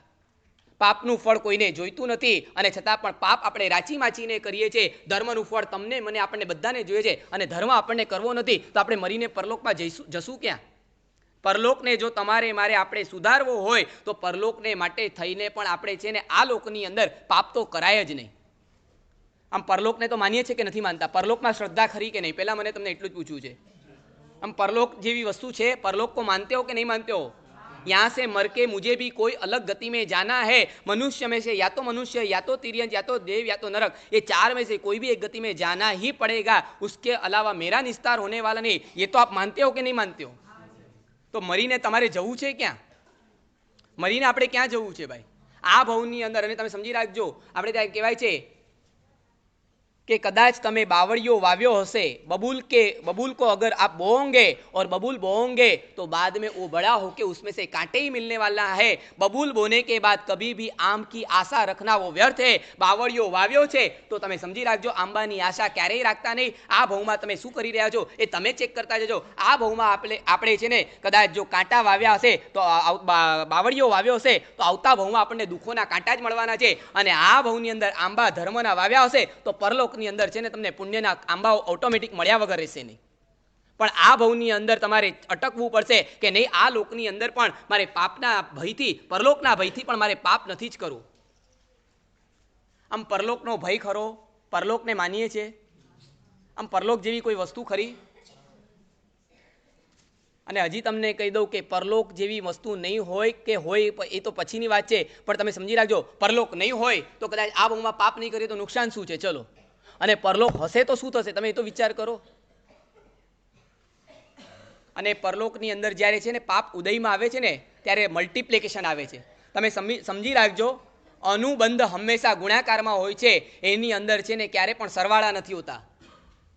શાસ્ત્રીય શબ્દ વાપરીને તમને કહું છું, અનુબંધ હંમેશા ગુણાકારમાં હોય છે, એ ક્યારેય સરવાળામાં છે ને મલ્ટિપ્લિકેશનને જ સમજે છે. એ છે ને સરવાળાને સમજ પ્લસમાં આવતું જ નથી. અનુબંધ એટલે સમજ્યા? કર્મના જ્યારે અનુબંધ આપણે કરીએ છીએ ત્યારે એનું જ્યારે રિઝલ્ટ આવે ને મલ્ટિપ્લિકેશન. અત્યારના તમે જુઓ, કોરોના છે ને સરવાળામાં નથી વધતો, મલ્ટિપ્લિકેશનમાં વધે છે બહાર. કેમ? કારણ કે એ રેશિયો વધવાનો જ છે અને વધતો જ જાય છે. એ રીતે પણ કર્મ બાંધીએ અને અનુબંધ પડી જાય એટલે મલ્ટિપ્લિકેશન આવશે અને ગુણાકારમાં એનો ઉદય આવવાનો છે. શું ભાઈ? હા, પ્લસ માઇનસ બધું થાય છે, પણ તમે સમજી રાખજો, આપણે મેં તમને શું કીધું તું કહે છે, પુણ્ય આપણું કેવું છે અને પાપ આપણું કેવું છે એ ચેક કરતા જજો. કે પુણ્ય કરીએ છીએ પણ પુણ્ય વખતના ભાવ કેવા હોય છે, અને પાપ કરીએ છીએ ત્યારે કઈ રીતના પાપ કરીએ છીએ એના ઉપર પડે છે. લગભગ આપણા પુણ્ય વખતનો આપણો છે ને ભાવ એક્સ્ટ્રીમ લેવલનો હોતો જ નથી. આપણે લો લેવલની અંદર આપણે કરતા હોય છે. અત્યારે જ તમને પૂછું, તમારી આરાધના તમે કરો છો, સાચું લો, આમ આરાધના કરતી વખતે તમને આમ પૂછું, તમને પૂછું છું ભાઈ, આમ પ્રતિક્રમણ, ચલો प्रकाश जी आप कोई मैं पूछता हूँ, सच बोलना, मतलब दिल खोल के बोलना, कुछ भी मुझे छुपाना मत. आपको ही मैं पूछना चाहता हूँ, सच बोलो, यहाँ आप प्रवचन में बैठते हो या तो प्रतिक्रमण करते हो तो प्रतिक्रमण के भाव के लेवल कौन सा रहता है आपका? नहीं मतलब कभी ऊंचा कभी नीचा वो बराबर है, लेकिन फिर भी कैसा रहेगा? एक्सट्रीम लेवल के मीडियम लेवल के? मीडियम लेवल के रहते, यानी प्रतिक्रमण है, कभी यहाँ पे जबकि भी आ जाती है, प्रतिक्रमण आती है कि नहीं आती? प्रतिक्रमण में भी कभी सो गए, आती है, वो राइट बात है. अब मैं आपको यही पूछना चाहता हूँ, अब यहाँ से आप बाहर निकलोगे और जैसे ही आप यहाँ से औरंगाबाद जाओगे, मान लो आप जाते हो नहीं जाते हो उससे मुझे कुछ लेना देना नहीं, लेकिन आपको पता चला औरंगाबाद में आप गए और आपके बेटे ने या तो आपके परिवार ने आपको बोला चलो आज थिएटर में एक बहुत ही अच्छी पिक्चर लगी है और इतनी सुपरहिट पिक्चर है, और वो पिक्चर देखते देखते 3 घंटे, सच बोलो आपको एक भी झपकी आती है? 3 घंटे में झपकी आती है कि नहीं आती है? અહીં તમને એક સ્તવન લંબાવીએ ને તોય ઊંઘી જાઓ. અને પૂછો, આચું બોલજો, ચલો બધી વાત જવા દો, બીજી બધી વાત જવા દો. 14ના પ્રતિક્રમણની અંદર પક્ષી સૂત્ર સાંભળતા સાંભળતા કેટલાને ઊંઘ આવે છે? હાથ ઉપર કરો. શું ના પાડો છો? રેવા દો ને. હવે સમજતા નથી એમ નહીં, ભલે એ સાંભળો, તમે સમજો ન સમજો એવું નથી, પણ તમને ઊંઘ આવે છે નક્કી કે નહીં? પણ હૃદયના જો ભાવ હોય આમ તો તમને ક્યારે ઊંઘ આવે? સંવત્સરીના દિવસે બારસા સૂત્ર સાંભળતા સાંભળતા લગભગ બધા ઝોકા ખાતા હોય. કેટલી વાર અમારો અનુભવ છે, અમે બારસા વાંચતા હોય, તેણમ કાલેણમ તેણમ સમણે ભગવાનમાં આવી રે બસ, અને બહેનો તો આમ ઝોકા જ ખાતી હોય. કેમ? કારણ કે ઘરમાં વહુએ સુવા જ ન દીધી હોય. શું ભાઈ? આ સમજાતી નથી એટલે ઊંઘ આવે છે. સાચું બોલજો, આમ તમને ભલે શબ્દો નથી સમજાતા પણ તમને ખબર તો છે ને આ શું છે. તમને એટલી તો ખબર છે કે ભગવાનની વાતો ચાલે છે બારસા સૂત્રના માધ્યમથી, પક્ષી સૂત્રના માધ્યમથી. આ એક પવિત્ર ગ્રંથો છે, આ પવિત્ર શબ્દો ચાલી રહ્યા છે અને આની તાકાત બહુ મોટી છે. ભલે સમજાય કે ન સમજાય, જો તમને એની ખબર હોય ને તોય તમે ઊંઘ રોકવા કોશિશ તો કરો, પણ તમને ઘણી વખત એમ થતું હોય કે આ જલ્દી પતે તો સારું. સાચું લો, પક્ષી સૂત્ર એક મહાત્મા 15 મિનિટમાં પૂરું કરતા હોય અને બીજા મહાત્મા છે ને 10 મિનિટમાં કે 9 મિનિટમાં પૂરું કરતા હોય. આમ તમને કયું ગમે? 9 મિનિટ વાળા. બસ બોલ્યા. બારસા સૂત્ર એક મહાત્મા 3, 3.5, 4 કલાકે પૂરું કરતા હોય અને બીજા મહાત્મા 1.5 કલાકમાં પૂરું કરી દે. તમને કયા ગમે? 1.5 કલાક વાળા. હા. અને હવે આમ પિક્ચર આમ 1 કલાકમાં પતી જાય એ ગમે કે 2 કલાક वाળું गमे? 2 कलाक वालों. बस हमें तुम्हें समझी लो, यही तुम्हारा आंसर है. आप बोलते हो कि साहिब जी हमारा मल्टीप्लिकेशन क्यों होता है? क्योंकि पाप के अंदर मल्टीप्लिकेशन होता है, क्योंकि पाप में हमारा इंटरेस्ट बढ़ जाता है और धर्म क्रिया करते करते हमारा इंटरेस्ट है ना जितना होना चाहिए वो नहीं होता, उससे भी कम हो जाता है और इसी वजह से पाप पुण्य करते करते आखिर में बैलेंस में पाप ज्यादा हो जाता है. समझ गए कि नहीं आप? શું ભાઈ? સ્વભાવ એવો છે તો એને કાઢવાનો છે, એમાંથી આપણે બહાર નીકળવાનું છે. તમે સમજી રાખજો, કોઈ પણ માણસ ડાયરેક્ટ મહાવીર નથી બનતો. મરીચી જ હોય છે શરૂઆતમાં અને મરીચીમાંથી આપણે પણ મહાવીર બની શકીએ છીએ. ભલે આપણે અત્યારના કદાચ મરીચીમાં હોય પણ મરીચીમાંથી આપણે પણ એક દિવસ મહાવીર સુધી બનવું છે અને મહાવીર સુધી પહોંચવું છે. આપણી મંજિલ મરીચી નથી, આપણી મંજિલ કોણ છે? મહાવીર છે. અને માટે સ્વભાવને આપણે કાઢવાનો છે. અને એવું કાંઈ નથી, ઘણી વખત સ્વભાવ ગમે એવો હોય પણ જે ઘણી વખત તમને ખબર છે આમ પેરેલિસિસનો એટેક આવેલા બેન હોય અને ઘરની અંદર આમ પેરેલિસિસ છે, હાથ પગ હલતા નથી અને એ ટાઈમે 10મે માળે રહેતા હોય બિલ્ડિંગની અંદર, અને કોઈ કે આગ લાગી છે, લિફ્ટ બંધ છે, નીકળી શકાય એમ નથી, તો આમ સમજો બેનમાં કહે છે ક્યાંયથી પણ આમ તાકાત આવી જાય અને ખાટલા પરથી કૂદકો મારે નીચે. હવે આ સ્વભાવ ક્યાંથી? સ્વભાવ તો પેરેલિસિસ લાગી ગયો તો એ કૂદકો મારી દે છે. કેમ? કારણ કે ત્યારે એને બચવાનો એમ પોતાના શરીરને મારે બચાવવું છે એ ભય સતાવતો હોય છે. જો શરીરને બચાવવા માટે પણ પેરેલિસિસવાળી બેન છે ને 8મે કે 10મે માળથી એકવાર તો કૂદકો મારી દેતી હોય છે કે બચી જાન બચી તો લાખો પાય. એમ આપણને આપણા પરલોકનો જો ભય હોય, આપણા આત્માની ચિંતા હશે તો આપણે ગમે તે કરીને એમાંથી બહાર નીકળશું. પરલોક ભયાત મધ્યમ જન. પાપ ભીરુતા લાવવી છે અને પરલોકનો ભય લાવો છે ને એને માટેના 2 રસ્તા શાસ્ત્રકારે બતાવેલા છે. પહેલા નંબરનો રસ્તો બતાવેલો છે, આપ માલિક મીટ કે મહેમાન બનતે જાઓ. તમે માલિક મટી અને મહેમાન બનો તો છે ને તમારા જીવનની અંદર લગભગ પાપ છે ને ઓછા થતા જશે. प्रतापगढ़ नाम का एक सिटी था और प्रतापगढ़ सिटी के अंदर एक राजवीर प्रताप सिंह नाम का राजा और उसका बड़ा राजमहल था. उस राजमहल के नीचे एक चौकीदार वहाँ पे चौकी कर रहा था और उस टाइम पे रात के 10 बजे थे और कोई संत वहाँ से निकल रहे थे, गुजर रहे थे और उसी टाइम उस संत ने उस चौकीदार से कहा कि इस धर्मशाला के अंदर मुझे आज की रात ठहरना है, क्या मुझे ठहरने के लिए मिलेगा? तब उस चौकीदार ने इतना ही कह दिया, संत जी ये कोई धर्मशाला नहीं है, ये तो प्रतापगढ़ के राजा प्रताप सिंह का राजमहल है. तब उस चौकीदार को उसने वही कहा संत ने कि नहीं ये कोई धर्मशाला नहीं है, अरे ये कोई राजमहल नहीं है, ये धर्मशाला ही है. और बहस बढ़ गई. मैं कीधुं ने दलील अने चर्चा, पछी चर्चामांथी शुं थाय छेल्ले मरचा उड़ता होय छे अने बहस वधी गई अने अवाज चौकीदारनो मोटो थयो तो संत पण छे ने खुमारीवाळा होय. संत छे ने हमेशा समझो उतरे न कबही खुमारी हमारी, अने संत पण खुमारीवाळा था. संते पण एनो अवाज मोटो कर्यो અને અવાજ સીધો ऊपर महलना अंदर सूता एवा राजा सुधी पहुंचो. तब राजा ने ऊपर से अपने चौकीदार को कहा ये क्या है, क्या बात है? तब चौकीदार ने ऊपर रहे राजा को कहा ये कोई संत यहाँ पधारे और बार बार बोल रहे कि इस धर्मशाला में मुझे उतरना है और इस धर्मशाला में मुझे एक रात ठहरने के लिए जगह दीजिए. मैं उनको बार बार समझा रहा हूँ ये धर्मशाला नहीं, ये राजा का राजमहल है, लेकिन वो मानते नहीं है. અને ત્યારે ઓલો રાજા પણ પોતે નીચે ઉતર્યો. वो राजा भी नीचे उतरा, 2 हाथ जोड़ के उसने उस संत को यही कहा गुरुदेव मेरा चौकीदार जो कहता है वो सही है, ये कोई धर्मशाला नहीं है, ये मेरा राजमहल है. પણ કીધું ઉતરે ન કબહુ ખુમારી અમારી. અને ત્યારે રાજાને ઓલા સંતે એટલું જ કીધું, મને એમ હતું કે તારો ચોકીદાર મૂરખ છે, પણ આ મહેલનો રાજા પણ મૂરખ છે. રાજાને મૂરખ કહેવાની તાકાત છે ને કોની હોય ખબર છે? આ દુનિયામાં એકમાત્ર સંતની હોય, કારણ કે સંતને છે ને રાજાના ઘરની કોઈ વસ્તુ જોઈતી નથી, અને માટે ઉતરે ન કબહુ ખુમારી અમારી. મોદીજીને કે ઉદ્ધવ ઠાકરેની પણ લેફ્ટ રાઈટ લેવાની તાકાત આ ભગવાન મહાવીરના સાધુમાં છે, બાકી કોઈ આ દુનિયાની અંદર બોલી ન શકે. કેમ? કારણ કે અમને કોઈની ચાપલુસી કરવાની જરૂર જ નથી. અને ઓલા સંતે કીધું કે રાજા તું પણ મૂરખ છે. ઓલો રાજા પણ કહે છે ગુરુદેવ આવું કેમ કહો છો? ત્યારે એણે એટલું જ કીધું કે તું મને એટલું कि आज थी 25 साल पहले मैं इस महल के पास से गुजरा था, तब मैंने यही बात की थी और मैंने कहा था कि मुझे यहाँ ठहरना है. तब तेरे दादाजी जिंदा थे और उन्होंने कहा था कि ये एक महल है, ये कोई धर्मशाला नहीं है. और बाद में तेरे दादाजी तो गुजर गए. आज से 10 साल पहले मैं आया था, तब तेरे दादाजी गुजर गए थे, तब तेरे पिताजी थे और उनको भी मैंने यही बात कही थी. तब तेरे पिताजी ने भी यही मुझे कहा था कि गुरुदेव ये एक महल है, ये कोई धर्मशाला नहीं है. और 10 साल पहले तेरे दादाजी गुजर गए, आज वापस आया तब तेरे पिताजी भी गुजर गए और आज इस महल के अंदर तू है. साचू बोलजो, जे मकाननी अंदर रहनारी व्यक्ति रोज बदलाती है महल कहवाय के धर्मशाला कहवाय? मुझे आपसे पूछना है, जे जग्यामां रहनारा माणसो रोज रोज बदलाता जाए एने महल कहवाय के धर्मशाला कहवाय?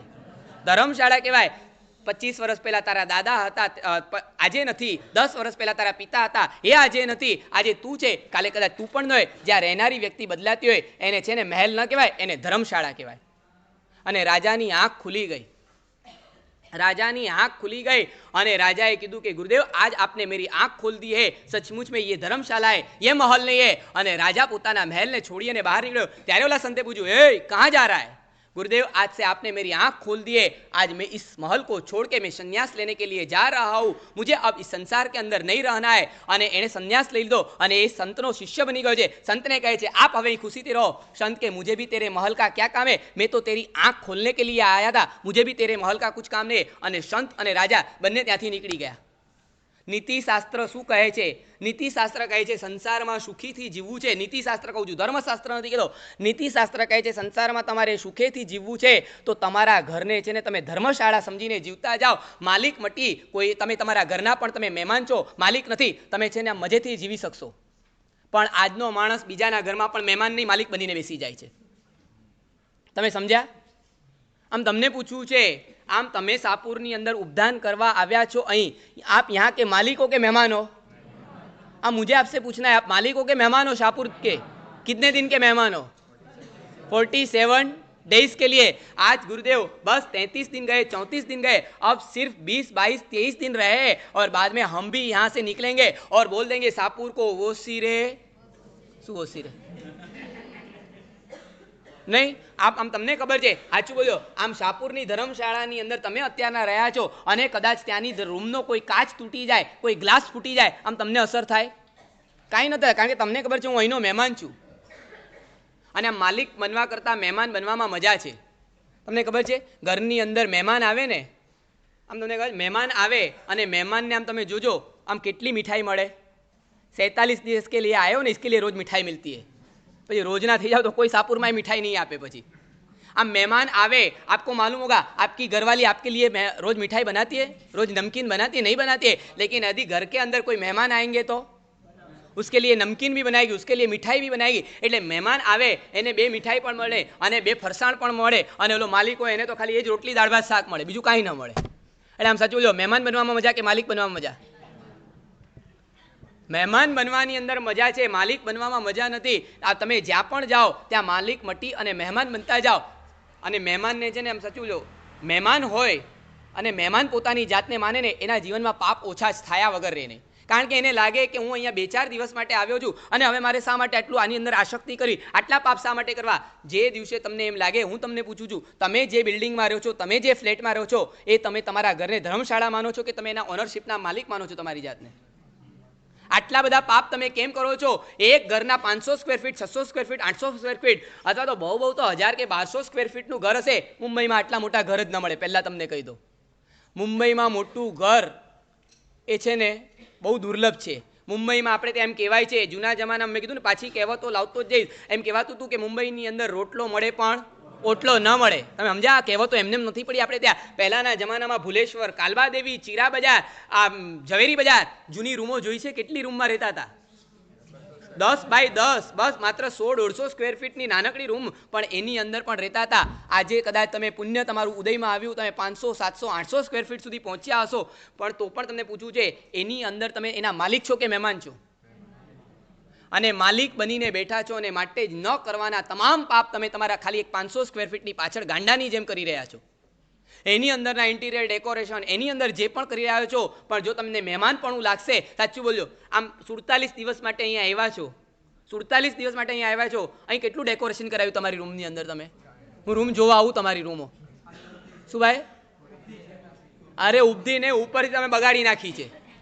આમ તમને આમ કહું છું કે આમ નહીં, કેમ? કારણ કે તમને ખબર છે અહીંથી થોડા દિવસમાં જાઓ ઘરની અંદર પણ એમ માનો કે માત્ર અહીં આ છે ને, તમને અત્યારના કોઈ બોરીવલીથી, કોઈ કાંદીવલીથી, કોઈ ઘાટકોપરથી, કોઈ ભાંડુપથી, ક્યાંને ક્યાંથી અત્યારના બધા આરાધકોનો મેળો અહીં ભેગો થયો છે. એ લોકોને મારે તમને એટલું જ કહેવું છે કે તમે સમજી રાખજો કે તમે બોરીવલી, ભાંડુપ, મલાડ જ્યાંથી પણ આવ્યા છો, એ લોકોને કહી દઉં છું કે તમે કદાચ 5, 25, 50, 100 વર્ષના ખાલી મહેમાન છો, ભાંડુપના, મલાડના, મુલુંડના કે બોરીવલીના, પણ 50, 100 વર્ષ અનંત કાળ આપણા આત્માનો છે. અને એની વચ્ચે માત્ર આ 50, 60, 70 વર્ષ માટે આપણે માત્ર આ મુંબઈના ફલાણા પરાના આપણે મહેમાન કે માલિક? તો મહેમાન છે તો પછી આટલું બધું પાપો શા માટે એની માટે કરવાના? આમ પૂછવું છે ભાઈ, જે શરીર તમને અને મને આપણને મળેલું છે, એ શરીરમાં, આ શરીરના પણ, આ શરીરની અંદર આત્મા મહેમાન છે કે માલિક છે? આ શરીરની અંદર આત્મા આ શરીરની અંદર મહેમાન બનીને રહ્યો છે કે માલિક બનીને રહ્યો છે? મહેમાન બનીને જ રહેવાનો છે. 50 વર્ષ, 60, 70, 80 વર્ષ પછી આ મહેમાનને અહીંથી નીકળી જવાના છે, તો પછી આપણે થોડા વખત માટે આવેલા એ શરીર માટે આટલા ટાપટીપ શા માટે? હું તમને પૂછું ભાઈ, કયા ભવની અંદર તમે કયા ટેપ કરેલા હતા? હવે આજે તો એટલું નક્કી ને કે માળને દિવસે મારે કોઈ એવું પાપ નથી કરવું, પરલોક ભયાત મધ્યમ જન, આટલા 47 દિવસ સુધી મેં કોઈ મેકઅપ કર્યો નથી. આમ 47 દિવસની અંદર કોઈ ડાઈ કરાવી નથી. સમજ્યા? ડાઈ એટલે? અને આમ માળને દિવસે આમ લાગે કે માળ પહેરવા આવશે ત્યારે મને એમ થાય કે પછી મારે કેવું પડે, જે બેન આવે ને, બેન તમે કે તમારા દાદીએ ઉપદાન કરેલા? અરે હું જ દાદી છું, પણ દાદી પોત્રીની જેમ, તમે સમજી ગયા? આ બધું કરાવીને આવશો તમે? અહીં બેસેલા દાદીઓને પૂછું ભાઈ, શું ભાઈ? આમ તમને પૂછું છે, આમ આ તમને ખબર છે, આ તમે જોયા અમારા સાધુ સાધ્વી કોઈ? આમ કોઈ? અમે 10 વર્ષ પહેલા અમારા બધા જ કાળા હતા, અને 10 વર્ષમાં અમારા બધા ધોળા થઈ ગયા, પણ અમે કોઈ દિવસ કાંઈ નહીં, નો ડાય નો ફાય. આમ તમને આ બધું શું, આ બધું સૂજે છે આમ સંસારની અંદર? અને હજી તમને પૂછું, આમ તમને ખબર છે કાળા વાળને ધોળા થતા છે ને વર્ષો નીકળી જાય છે, અને ધોળા વાળને કાળા કરતા ખાલી મિનિટો લાગે છે, તો વર્ષો પછી જે મહેનતથી આપણને મળ્યા હોય એને આપણે આમ ગાંડાની જેમ કાળા કરી દેવાય પાછા? કેટલા વર્ષોના અનુભવ પછી તો આ ધોળા થતા હોય છે. હા, તમને ખબર છે, આ અનુભવ છે. જેટલા વાળ ધોળા એટલો અનુભવ વધારે. શું ભાઈ?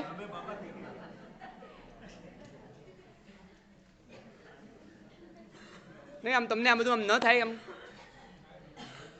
અને કાં તો તમારે ધોળાઈ ન રાખવા, કાળાઈ ન રાખવા, અમારી જેમ મમમુંડા આવે હો બધું જ કઢાઈ નાખવાનું નહીં. પહેલા નંબરે છે, મેં કીધું ને, માલિક મટી અને તમે મહેમાન બનતા જાઓ. અને બીજા નંબરે તમને કહી દઉં કે બીજા નંબરે તમારે જીવનની અંદર જો પાપને અટકાવવા છે તો પૂર્વે ભટક્યાનું ભાન અને ભવિષ્યમાં ભટકવાનો ભય પેદા થશે ને તોય પાપ કરતા અટકી જઈશું. પૂર્વે ભટક્યાનું ભાન અને ભવિષ્યમાં, પહેલાં હું કેટલું ભટકીને આવ્યો છું અને વળી પાછો અહીંયા પાપ કરું છું, હજી મારે કેટલું ભટકવું પડશે. આ ભટકવાનું ભાન અને ભય પેદા થઈ જાય તો એ માણસ પાપ કરતા અટકી જાય છે. આજે તમને પાપ કરતા છે ને અટકવા, પાપ ભીરુતા લાવવી છે કોઈ પણ હિસાબે. આ પ્રવચન કર્યા પછી અહીંથી ઊભા થાવ ત્યારે એટલું તો કહેજો કે ગુરુદેવ કદાચ જીવનની અંદર પાપ થાય, પણ પાપ ભીરુતા તો આવે ને આવે જ. આ ઉપદાન શેના માટે છે? પાપ ભીરુતા પ્રગટ કરવા માટે છે. આદેશ્વર ભગવાનની પાસે જ્યારે 99 દીકરાઓ ભગવાનની પાસે આવ્યા છે અને આદિનાથ પરમાત્માની પાસે જઈને કીધું છે, પ્રભુ અમારી સાથે અન્યાય કર્યો ભરતે, આપે અમને રાજ્યો આપેલા હતા, એ બધા જ ભરતે અમારા લઈ લીધા છે. અને 98 દીકરાઓ પ્રભુની પાસે ગયા છે અને પ્રભુને કહે છે, પ્રભુ હમે ઇન્સાફ चाहिए, હમે ન્યાય મિલના चाहिए. અને ત્યારે પરમાત્માએ એટલું જ કીધું છે. પૂર્વના ભવની અંદર આટલાય જમીનના ટુકડા, કેટલા આપણને રાજ્યો મળ્યા, કેટલી જમીન જાયદાદ મળી હતી, અને અત્યારના એક નાનકડા ટુકડા માટે થઈને ભાઈની સામે તમે પડ્યા છો, એના કરતાં જમીનના ટુકડાને છોડી દો. સાચું બોલજો, તમે જમીન માટે ભાઈ છોડો કે ભાઈ માટે જમીન છોડો? मुझे आपसे पूछना है, भाई के लिए आप जायदाद छोड़ो कि जायदाद के लिए आप भाई को छोड़ दो? मुझे आपसे पूछना है. हाँ, भाई के लिए जायदाद छोड़ो कि जायदाद के लिए भाई छोड़ दो? रामे भाई માટે થઈને આખી અયોધ્યાની નગરી છોડી હતી. આમ તમને કહું છું, આ ભારત દેશ છે, આપણે આ રામાયણને માનનારા આ રામચંદ્રજીના વંશજો કહેવાય, અને એની પરંપરાની અંદર થયેલા. આમ તમને પૂછું છું, રામે સગા ભાઈ માટે થઈને 14 વર્ષનો વનવાસ વેઠી લીધો હતો અને છોડવા માટે તૈયાર હતા. આમ તમે 50-50 ले लेने का, छोड़ने का क्यों?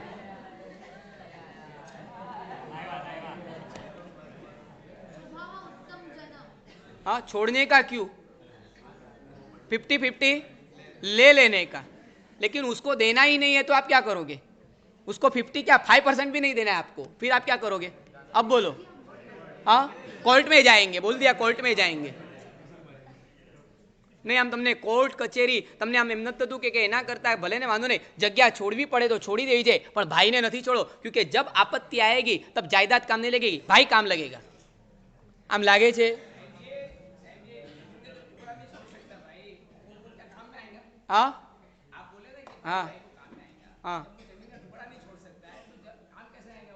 वो आपका थिंकिंग है, आप सोच रहे हो. ऐसा किसने बोला कि वो काम में नहीं आएगा? ऐसा किसने बोला? आप एक बार करके तो देखो, आप लिख के दे दो, चलो आपके छोटे भाई के नाम पे, फिर देखो भाई काम आता है कि नहीं आता है. आप देखो पहले एक बार તમે લખીને તો આપો. તમારે કાંઈ લખીને આપવું છે નહીં. તમને કહી દઉં, પરલોકમાં ભટક્યાનો ભાન અને ભવિષ્યમાં ભટકવાનો ભય પેદા થઈ જાય. કૃષ્ણને છે ને પોતાના ભવિષ્યના ભટકવાનો ભય સતાવતો હતો, અને માટે કૃષ્ણ ભગવાન નેમનાથની પાસે પહોંચી ગયા છે, અને નેમનાથ ભગવાનની પાસે બે હાથ જોડીને વિનંતી કરી છે, નારે પ્રભુ નહીં જાઉં નરકની ગે, હે નારે પ્રભુ નહીં જાઉં નરકની ગે. પ્રભુ, મારે નરકમાં નથી જવું, મને ભવિષ્યમાં નરકનો ભય સતાવી રહ્યો છે. પ્રભુ, મને કોઈ પણ રસ્તો બતાવો, મારે નરકમાં જતા અટકવું છે. સાચું બોલો, અહીંથી મરીને પરલોકની અંદર નરક ન જવું પડે એને માટે ક્યારે પણ તમે ગુરુદેવની પાસે ગયા? હું એમ નથી કહેતો તમે સંસાર છોડો, તમે દીક્ષા લઈ લો, અમારી જેમ તમે પણ આમ ચારિત્રના માર્ગે આવી જાઓ, એ નથી કહેતો, પણ ક્યારે પણ ગુરુદેવની પાસે જઈને એટલું કીધું કે ગુરુદેવ, મારું શું થશે? 60 વર્ષ સંસારની અંદર રાચી માચીને પાપો કર્યા છે, હવે મારો નિસ્તાર કેવી રીતે થશે? એનો કોઈક રસ્તો બતાવો, પરલોકની અંદર મારે નરકમાં ન જવું પડે, એને માટે આપ જે કહેશો એ કરવા તૈયાર છું. શ્રેણિકને નરકનો ભય સતાવતો હતો, અને માટે શ્રેણિક ભગવાન મહાવીરની પાસે ગયેલા હતા, અને ભગવાનને કીધું, પ્રભુ નરકમાં ન જવું પડે, એના રસ્તા બતાવો. અને ભગવાને રસ્તા બતાવ્યા. બધા જ રસ્તા કરવા માટે શ્રેણિક તૈયાર થયા છે ને. ભગવાને જે કીધું એ બધું જ કરવા માટે તૈયાર થયા. કોઈ દિવસ ગુરુ પાસે ગયા? ક્યારે આપણે ગુરુની પાસે જઈને કીધું, ગુરુદેવ મારે નરકમાં ન જવું પડે, કમ સે કમ ઉतना तो मुझे करके दो, भले यहाँ से मर के मुझे मोक्ष नहीं मिलेगा वो मुझे मंजूर है, यहाँ से मर के मुझे महावीर क्षेत्र नहीं मिलेगा वो भी मुझे मंजूर है, लेकिन मर के अगर मुझे नरक मिलने वाली हो तो वो मुझे कतई ना मंजूर है, वो मुझे नहीं चाहिए. गुरुदेव ऐसा कोई रास्ता बताओ, मुझे नरक में न जाना पड़े. આમ પૂછવા ગયા આપણે? આમ પૂછવા ગયા કે ન ગયા? શું ભાઈ, કેમ નથી આવું બધું સૂચતું? કેમ નથી? અરે પોતાનો જેને પરલોક, આ ભારત દેશ, આ આર્ય સંસ્કૃતિ હતી, અહીં માત્ર પોતાના જ પરલોકની ચિંતા કરનાર હતા, પોતાના આશ્રિત વર્ગની પણ પરલોકની ચિંતા કરનારો વર્ગ હતો. સિર્ફ પોતાના નહીં પણ પોતાના આશ્રિત વર્ગનો પણ પરલોક સુધરી જાય એની ચિંતા કરતા હતા. અહીં પોતાના પતિની શાન ઠેકાણે લાવનારી પત્નીઓ પણ આ જ દેશની અંદર થઈ છે, તો સાધુની શાન ઠેકાણે લાવનારી વેશ્યાઓ પણ આ દેશની અંદર થઈ છે, કે જેણે સાધુની પણ લેફ્ટ રાઈટ લઈ રાખી છે. આ એ દેશ હતો, પોતાના આશ્રિત વર્ગનો પણ પરલોક સુધારતા હતા. સંત તુલસીદાસના જીવનનો પ્રસંગ છે. સંત તુલસીદાસ, પહેલે સંત તુલસીદાસ નહીં થે, એ તુલસીદાસજી જ્યારે પોતે તુલસી હતા અને સંસારની અંદર હતા, એની પત્નીનું નામ રત્નવતી હતું. રત્નવતી અને તુલસીના જીવનનો આ પ્રસંગ છે. તુલસી અને રત્નવતી સાથે સંસારની અંદર સંસારના સુખોની અંદર માણતા હતા, અને એક દિવસ રત્નવતી પોતાના પિયર રોકાવા ગઈ છે. પિયર रोकावा गई. पहले के ज़माने में आज के जैसे मोबाइल नहीं थे, आज के जैसे वीडियो कॉल से बात नहीं होती थी, न वीडियो कॉल था, न मोबाइल था, न व्हाट्सअप था, न कुछ था. अरे ત્યાં સુધી કે એ જમાનામાં તાર અને લેટર પણ નહોતા. શું કરવાનું? પત્ની તો પિયર ગઈ, અને અચાનક જ રાતના 12-1-2 વાગ્યા અને રત્નવતીના બારણા ખખડાવ્યા. અને બારણા ખખડાવ્યા છે ત્યારે રત્નવતીએ અંદરથી પૂછ્યું, કોણ? એ હું તુલસી. પણ આટલી મોડી રાત્રે? અરે તું ઘરેથી પિયર ગઈ છે, પણ તારી યાદ મને એટલી સતાવે છે, તારા વગર મને ચેન નથી પડતું, અને માટે હું તારી પાછળ ગાંડો બનીને દોડતો દોડતો આવ્યો છું. તું ઘરના દરવાજા ખોલ. તારું મોઢું જોયાને 12 કલાક થઈ ગયા. તમારી ઘરવાળી જાય તો તમે તો શું કહો? હાશ, સારું થયું. અને ઓલી રત્નવતી કહે છે કે કેમ નહીં, 12 કલાક થઈ ગયા, તારું મોઢું નથી જોયું, અને તારું મોઢું જોવું છે, જલ્દી તું દરવાજો ખોલ. પણ રત્નવતી છે ને પત્ની નહોતી, ધર્મપત્ની હતી. सच बोलो, आपके घर में पत्नी है कि धर्म पत्नी है? मुझे आपसे पूछना है, घर के अंदर पत्नी है कि धर्म पत्नी है? हाँ हाँ, हम नहीं बन्ने साथे छे आम एटले हाँ એટલે એટલે એમ નહીં, ક્યારેક પત્ની થાય ક્યારેક ધર્મ પત્ની થાય એનો વાંધો નથી, પણ તમને એટલું કહ્યું ધર્મ પત્ની છે વાંધો નહીં, પણ ધર્મમાંથી છે ને ધનો ગ થઈ જાય ને ગરમ પત્ની નથી ને, એ પણ છે. બોલો, આ કે અમારા ગરમ પત્ની પણ છે ને ધર્મ પત્ની પણ છે. હવે સમજ્યા? ધર્મ પત્ની હોય ત્યાં સુધી વાંધો નહીં, ગરમ પત્ની ન ચાલે. પણ આમ તમને પૂછ્યું છે, આમ પત્નીની ભૂમિકાની અંદર કે ધર્મ પત્નીની અંદર ભૂમિકામાં આમ વસ્તુપાળ તેજપાળના ઘરની અંદર જે છે ને અનુપમા દેવી આવેલા હતા, અને તેજપાલ મંત્રીશ્વરના ઘરની અંદર માત્ર પત્ની નહોતી, ધર્મ પત્ની હતી. તો આજે આખા ઘરની રોનક બદલી નાખી એક અનુપમાએ આવીને. ઘરની અંદર પત્ની ન લાવતા, લાવવી જ હોય પહેલા નંબરે તો લાવતા જ નહીં. પહેલાં તો સંસાર છોડીને સાધુ જ થઈ જજો, પણ નથી જ થઈ શકતા તો ઘરની અંદર પત્ની નહીં પણ કોને લાવજો? ધર્મ પત્નીને લાવજો. જેના આવવાથી ઘરની અંદર છે ને આમ ધર્મનો સવાયો થાય એને ધર્મ પત્ની કહેવાય. અને ઓલી રત્નવતીએ કીધું કે નહીં, લેકિન ક્યું દોડે આયે હો? અને ત્યારે રત્નવતીએ ત્યાં પોતાના પતિને એટલું જ કીધું, અરે જન્મ જન્મથી તમે કેટલા ભવોની અંદર કેટલા સંસાર ભોગવીને આવ્યા છો, અને મારી પાછળ પાગલ થયા છો, એના કરતાં પરમાત્માની પાછળ પાગલ થયા હોત તો વધારે સારું થાત. મારા શરીરની અંદર છે જ શું? મારા શરીરની અંદર શું છે? પાડાના ભવની અંદર ભેંસની પાછળ તમે પાગલ બનેલા હતા.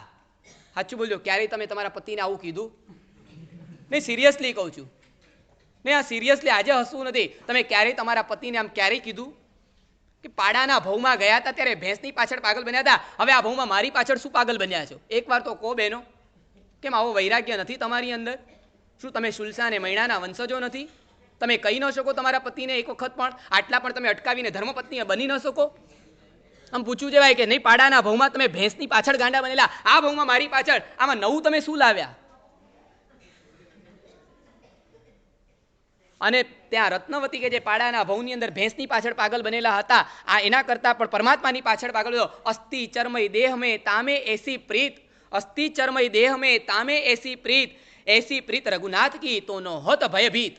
આ ચામડા અને હાડકા છે, આની પાછળ પાગલ બન્યા છો, એના કરતાં રઘુનાથ પરમાત્માની પાછળ પાગલ બની જાઓ તો તમારો નિસ્તાર થયા વગર છે. લાજ ન આઈ આપકો, લાજ ન આઈ આપકો, દોડે આયે નાથ, અસ્થિ ચર્મય દેહ મેં તામે એસી પ્રીત રઘુનાથ की तो न होत भयभीत, लाज न आई आपको दौड़े आए नाथ, धिक धिक ऐसे विषय को क्या कहूँ मैं नाथ. આ વિષય વાસનાઓને ધિક્કાર છે કે તમે દોડ્યા અહીં આવ્યા છો, આના કરતાં તમે પ્રભુની પાછળ પાગલ બની ગયા હોત તો મને વધારે રાજીપો થાત. અને પત્ની ધર્મપત્ની બની છે, ટકોર કરી છે, અને ત્યાં તુલસીએ કીધું એમ આ હું ચાલ્યો ક્યાં?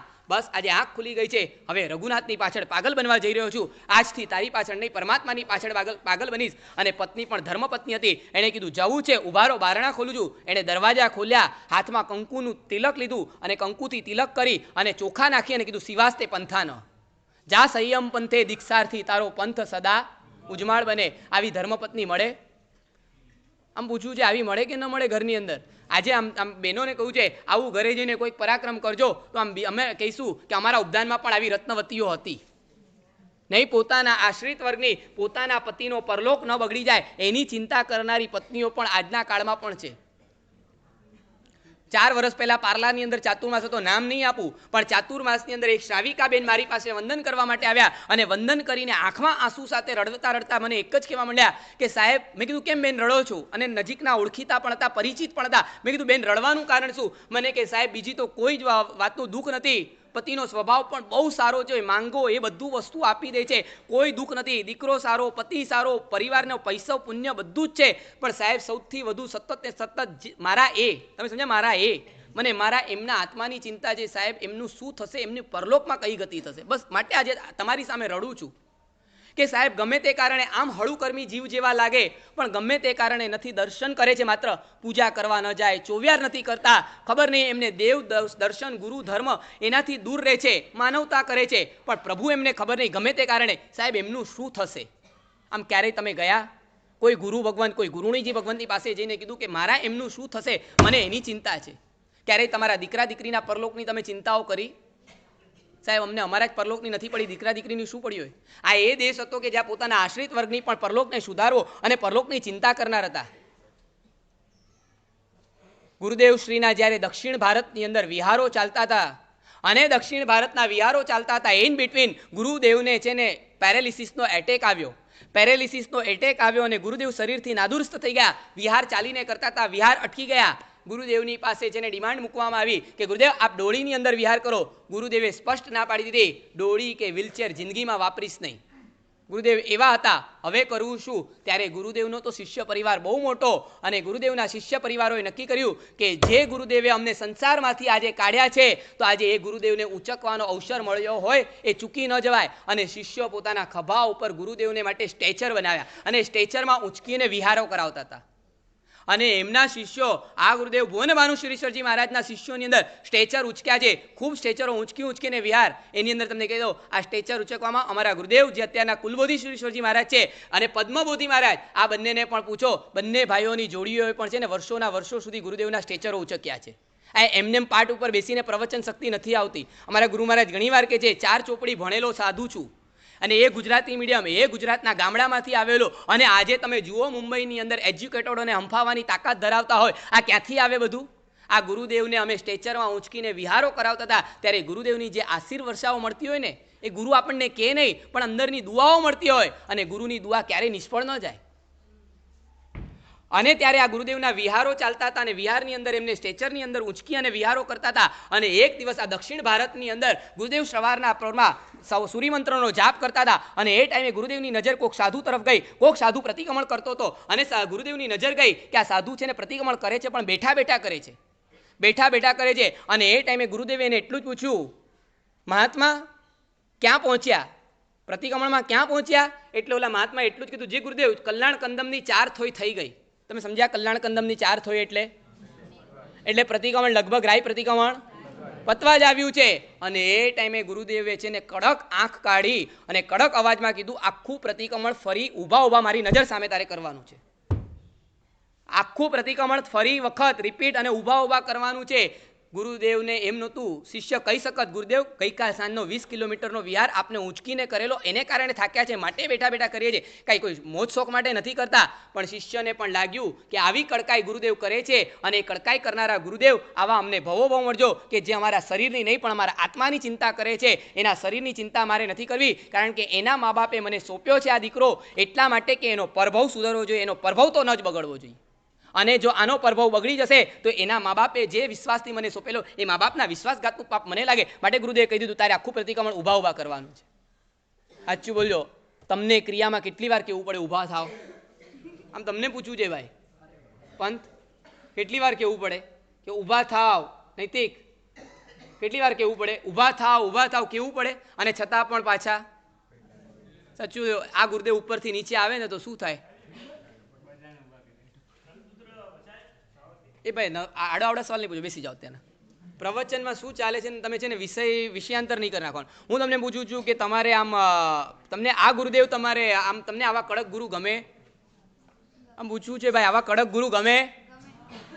જોઉં છું આજે, કાલે 100 ખમાસણામાં હું જ આવવાનો છું, કાલે મારે જ આવવું છે. હવે નહીં પોતાના આશ્રિતનો પણ પ્રભાવ ન બગડવો જોઈએ એની ચિંતા કરનારા ગુરુ હતા, એની ચિંતા કરનારા પતિ હતા, એની ચિંતા કરનારી માતાઓ પણ આ દેશની અંદર થઈ ગઈ. કેમ? પરલોક ભયાત મધ્યમ જન. અને ત્રીજા નંબરની ભૂમિકા આવે. પહેલા નંબરના છે કે જેને સ્વભાવાત ઉત્તમ જન, સ્વભાવ જ એવો પડી ગયો છે એને કારણે મારે પાપ નથી કરવું. બીજા નંબરના જીવો એવા છે કે જે પરલોકના ભયથી પણ પાપ નથી કરતા. અને ત્રીજા નંબરના જીવો છે અધમ. તો હવે એને અધમ કેમ કહેવાના? પાપ નથી કરતા તો એ અધમ? એને પૂછો તમે પાપ કેમ નથી કરતા, ત્યારે એટલું જ કહેશે આ લોક ભયાત અધમ. હું તો ભાઈ મને ભોગ સુખો બહુ ગમે છે, પાપ કરવા ગમે પણ છે, પણ આ લોકના સુખ માટે, આ લોકના ભયથી, કેમ કદાચ અહીં પાપ કરતા કરતા જો પકડાઈ ગયો તો કદાચ એવું થશે કે મારી ઇજ્જત જશે, આબરૂ જશે, આરોગ્ય ખતમ થઈ જશે, અને એના ભયથી પણ છે ને અમે પાપ નથી કરતા. આ લોક મીઠા પરલોક કોણે દીઠા એવું માનનારો જ આ વર્ગ છે, અને છતાં પણ આ લોકની અંદર પાપ નથી કરતા. કેમ? કારણ કે ક્યાંક એને આરોગ્યનો ભય સતાવે છે. નહીં વધારે તીખું ખાઈશ તો મારી કિડની ફેલ થઈ જશે, એ બાને પણ ખાતો અટકી જાય છે. જ્યાદા મીઠા ખાઉંગા ડાયાબિટીસ હો જાએગા, અને એવા ભયથી પણ છે ને મીઠાશ છોડી દે છે. વધારે પડતું આર્ત ધ્યાન કરીશ તો મને ટીબી થઈ જશે, સ્મોકિંગ કરીશ તો કેન્સર આવી જશે, અને આ આરોગ્યના ભયથી પણ છે ને માણસ ક્યાંક ને ક્યાંક વિષયોની અંદર, કશાયોની અંદર અટકી જતો હોય છે. આમ તમને પૂછવું છે, આમ તમને તમારા આરોગ્યની ચિંતા ખરી કે નહીં? આમ પૂછવું છે ભાઈ, આરોગ્યની ચિંતા, અને એના માટે તમે અટકો કે એના માટે ન અટકો? સાધ્વીજી મહારાજ સાહેબ કેવા આવ્યા કે છોકરીઓ તો આવીને રડવા માંડી, સાહેબ કાજુ બદામ કેમ બંધ કરાવી દીધા? શું માંડ્યું છે તમે લોકોએ યાર? કાજુ બદામ ખાવા માટે ઉપદાનમાં આવ્યા છો? અરે તમારી સામે મૂળ વિધિવાળા જુઓ, મૂળ વિધિવાળાએ 47 દિવસમાં એક દિવસ કાજુ બદામ જોયા પણ નથી, અડ્યા પણ નથી. તમને એક નિવીની અંદર કાજુ બદામ ના આપે, તમે લોકો દોડી દોડીને પહોંચી જાઓ સાધ્વીજી ભગવંતની પાસે ફરિયાદ કરવા માટે. કોણ ગયું તું ફરિયાદ કરવા? હવે કોઈ હાથ ઉપર કરે ક્યાંથી? ભલે નાની છોકરીઓ હોય, પણ નાની છોકરી હોય કે મોટી છોકરી હોય, નામ નાની ના જ આપવાના, કામ મોટીઓ કરતી હોય પાછી. નહીં, મારે આમ તમને પૂછવું છે, અને તમને સાચું પૂછવું છે, આમ ખાવાથી તાકાત આવે છે, આમ ખાવાથી તપ થાય છે. કોઈ દિવસ ખાવાથી કોઈ તપ થતો નથી, તમે સમજી રાખજો. તપ જે પણ થાય છે દેવ અને ગુરુની કૃપાથી જ થાય છે, એના વગર કોઈ તપ થતો નથી. અને તમારે અખતરો કરવો હોય તો એકવાર કરી લો. એક દિવસ તમારે એટલું બધું ખાઈને આવવાનું, અને બીજે દિવસે મને ચેલેન્જ આપવાની કે સાહેબ આપ કૃપા ન આપો ને હું કરી બતાવું. જો આવો તમે મારી સામે, દેવ અને ગુરુની સામે પડકાર આપો, અને તમે છે ને કાજુ બદામ પેટ ભરીને ખાઓ. હા, ન થાય. તમને કહું છું, જે પણ આપણી આરાધના થાય છે એ દેવ અને ગુરુની કૃપા છે, પણ તમે કમસે કમ તમારા સારા માટે તમને અહીંયા રિસ્ટ્રિક્શન આપતા હોય છે કે તમારી તબિયત ન બગડી જાય, તમારી માળા રોપણ રંગે ચંગે થઈ જાય, તમારા ચોક્યા છક્યાઓ સરસ રીતે પરિપૂર્ણ થઈ જાય. અને આ બે નિવી એક સાથે, કારણ કે કેટલાય દિવસથી તમે 2 દિવસ ઉપરાઉપરી વાપર્યું નથી, આ પહેલી વખત આવ્યું આટલા 35 દિવસની અંદર, અને કદાચ કોકને 2 દિવસ ખાવાને કારણે કાંઈ તકલીફ ન થાય, એટલે એવો નિર્ણય લીધો કે એક દિવસ થોડું લાઇટ રાખ્યું તો એમાં તકલીફ પડે? કાંઈ નહીં પડે ને, બરાબર? તો આજે ખાસ કહું છું, નિવીની અંદર ઉણોદરી પૂર્વક રાખજો, કારણ કે કાલે વધારે વાપરજો, પરમ દિવસે પાછો ઉપવાસ આવશે અને પછી ચોક્યા છક્યાઓની શરૂઆત થઈ જવાની છે. માટે ખાસ કોઈ ડિમાન્ડ કરતા નહીં કે મને કાજુ થોડા કાઢી દો ને અંદરથી. બધું મેં ગઈકાલે કીધું તું યાદ રાખજો, પોછી ન જતા વાટકો લઈને ત્યાં. હા, યાદ રાખજો. એટલે પરલોક ભયાત નહીં, પરલોકના ભયથી, આરોગ્યના ભયથી. અને છેલ્લામાં છેલ્લા નંબરની તમને કહી દઉં, આ લોકની અંદર પાપ કેમ નથી કરતો? કારણ કે એની ખાનદાનીનો ભય પણ માણસને પાપ કરતા અટકાવી દે છે. ક્યારે પણ તમને પાપ કરવાનું મન થઈ જાય તો વુ એમ આઈ, હું કોણ છું એ વિચાર કરજો. મેં કોણ હું? क्या मुझसे ये हो सकता है? मैं एक जैन धर्म को पाने वाला हूँ, मुझे जन्म से जिन शासन मिला है, श्राविका माता की कोख से मुझे जन्म मिला है, આ શ્રાવિકા માતાનું હું સંતાન છું, અને મારાથી આ પાપ ક્યારે પણ ન થાય. ક્યારે પણ ક્યાંય પણ તમને પાપનો ઉમરો ચડવાનું મન થાય ત્યારે છે ને તમે આ શાહપુરની જિનાલયની ધજા, આ રંગમંડપની ક્રિયાઓને યાદ કરજો, અને તમને થઈ જવું જોઈએ ના મારાથી આ પાપ ભૂલે ચૂકે પણ ન થાય.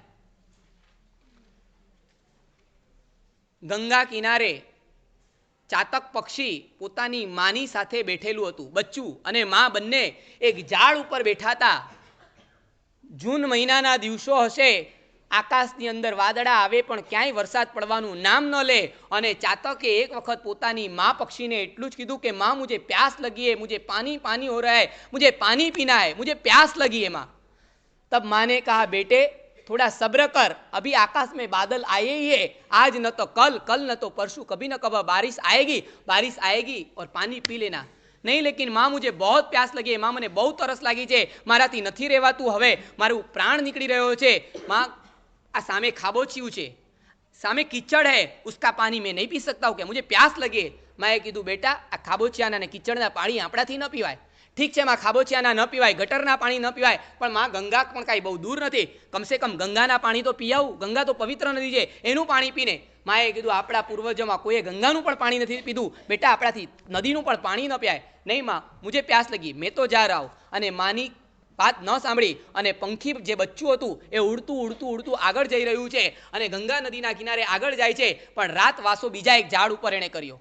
રાત વાસો બીજા ઝાડ ઉપર કર્યો અને ઇન બિટવીન ત્યાં રાતના સૂતા પંખી ઉપર ઝાડ પર હતું અને નીચે મોટો ઓટલો અને ઓટલા ઉપર એક વૃદ્ધ પુરુષ અને એક નાનકડો 10 વર્ષનો બાળક એ બંને બેઠા હતા. એ બંનેનો વાર્તાલાપ સાંભળે છે. ઉપર રહેલું એક પંખી, ઉપર રહેલું પંખી આ વાર્તાલાપ સાંભળે છે અને નીચે રહેલો 10 વર્ષનો બાળક એના પોતાના જે દાદા હશે કે પોતાના પિતાજી તુલ્ય હતા એમને એમ કહે છે કે બાપા તમને કેટલા દિવસથી બીમારી થઈ છે, તમને ઉધરસ મટતી નથી, તમને કેટલા દિવસથી તકલીફ થઈ છે, તબિયત બગડી છે અને એને માટે આપણી પાસે ડૉક્ટર પાસે જવું છે પણ દવાના પૈસા નથી. આજે રસ્તા પરથી પસાર થતો હતો, મારી આગળ એક ગાડું પસાર થતું હતું, ગાડાની અંદરથી એક પોટલું નીચે પડી ગયું, ગાડામાંથી એક પોટલું પડી ગયું. એ પોટલું મેં લીધું અને ખોલ્યું, અંદરથી પૈસાનું એક પાકીટ નીકળ્યું, પૈસા ભરા હુઆ એક વોલેટ નીકળ્યા અને મને વિચાર આવ્યો આ પાકીટ ખિસ્સામાં મૂકી દઉં, મારા બાપા ઘરની અંદર બીમાર છે, એમને દવા દારૂ કરાવવા માટે આ પૈસા કામ લાગશે, ડૉક્ટરને આપવા માટેની ફીસ મળી ગઈ છે અને બાપા મેં ખિસ્સામાં મૂકવાનો વિચાર કર્યો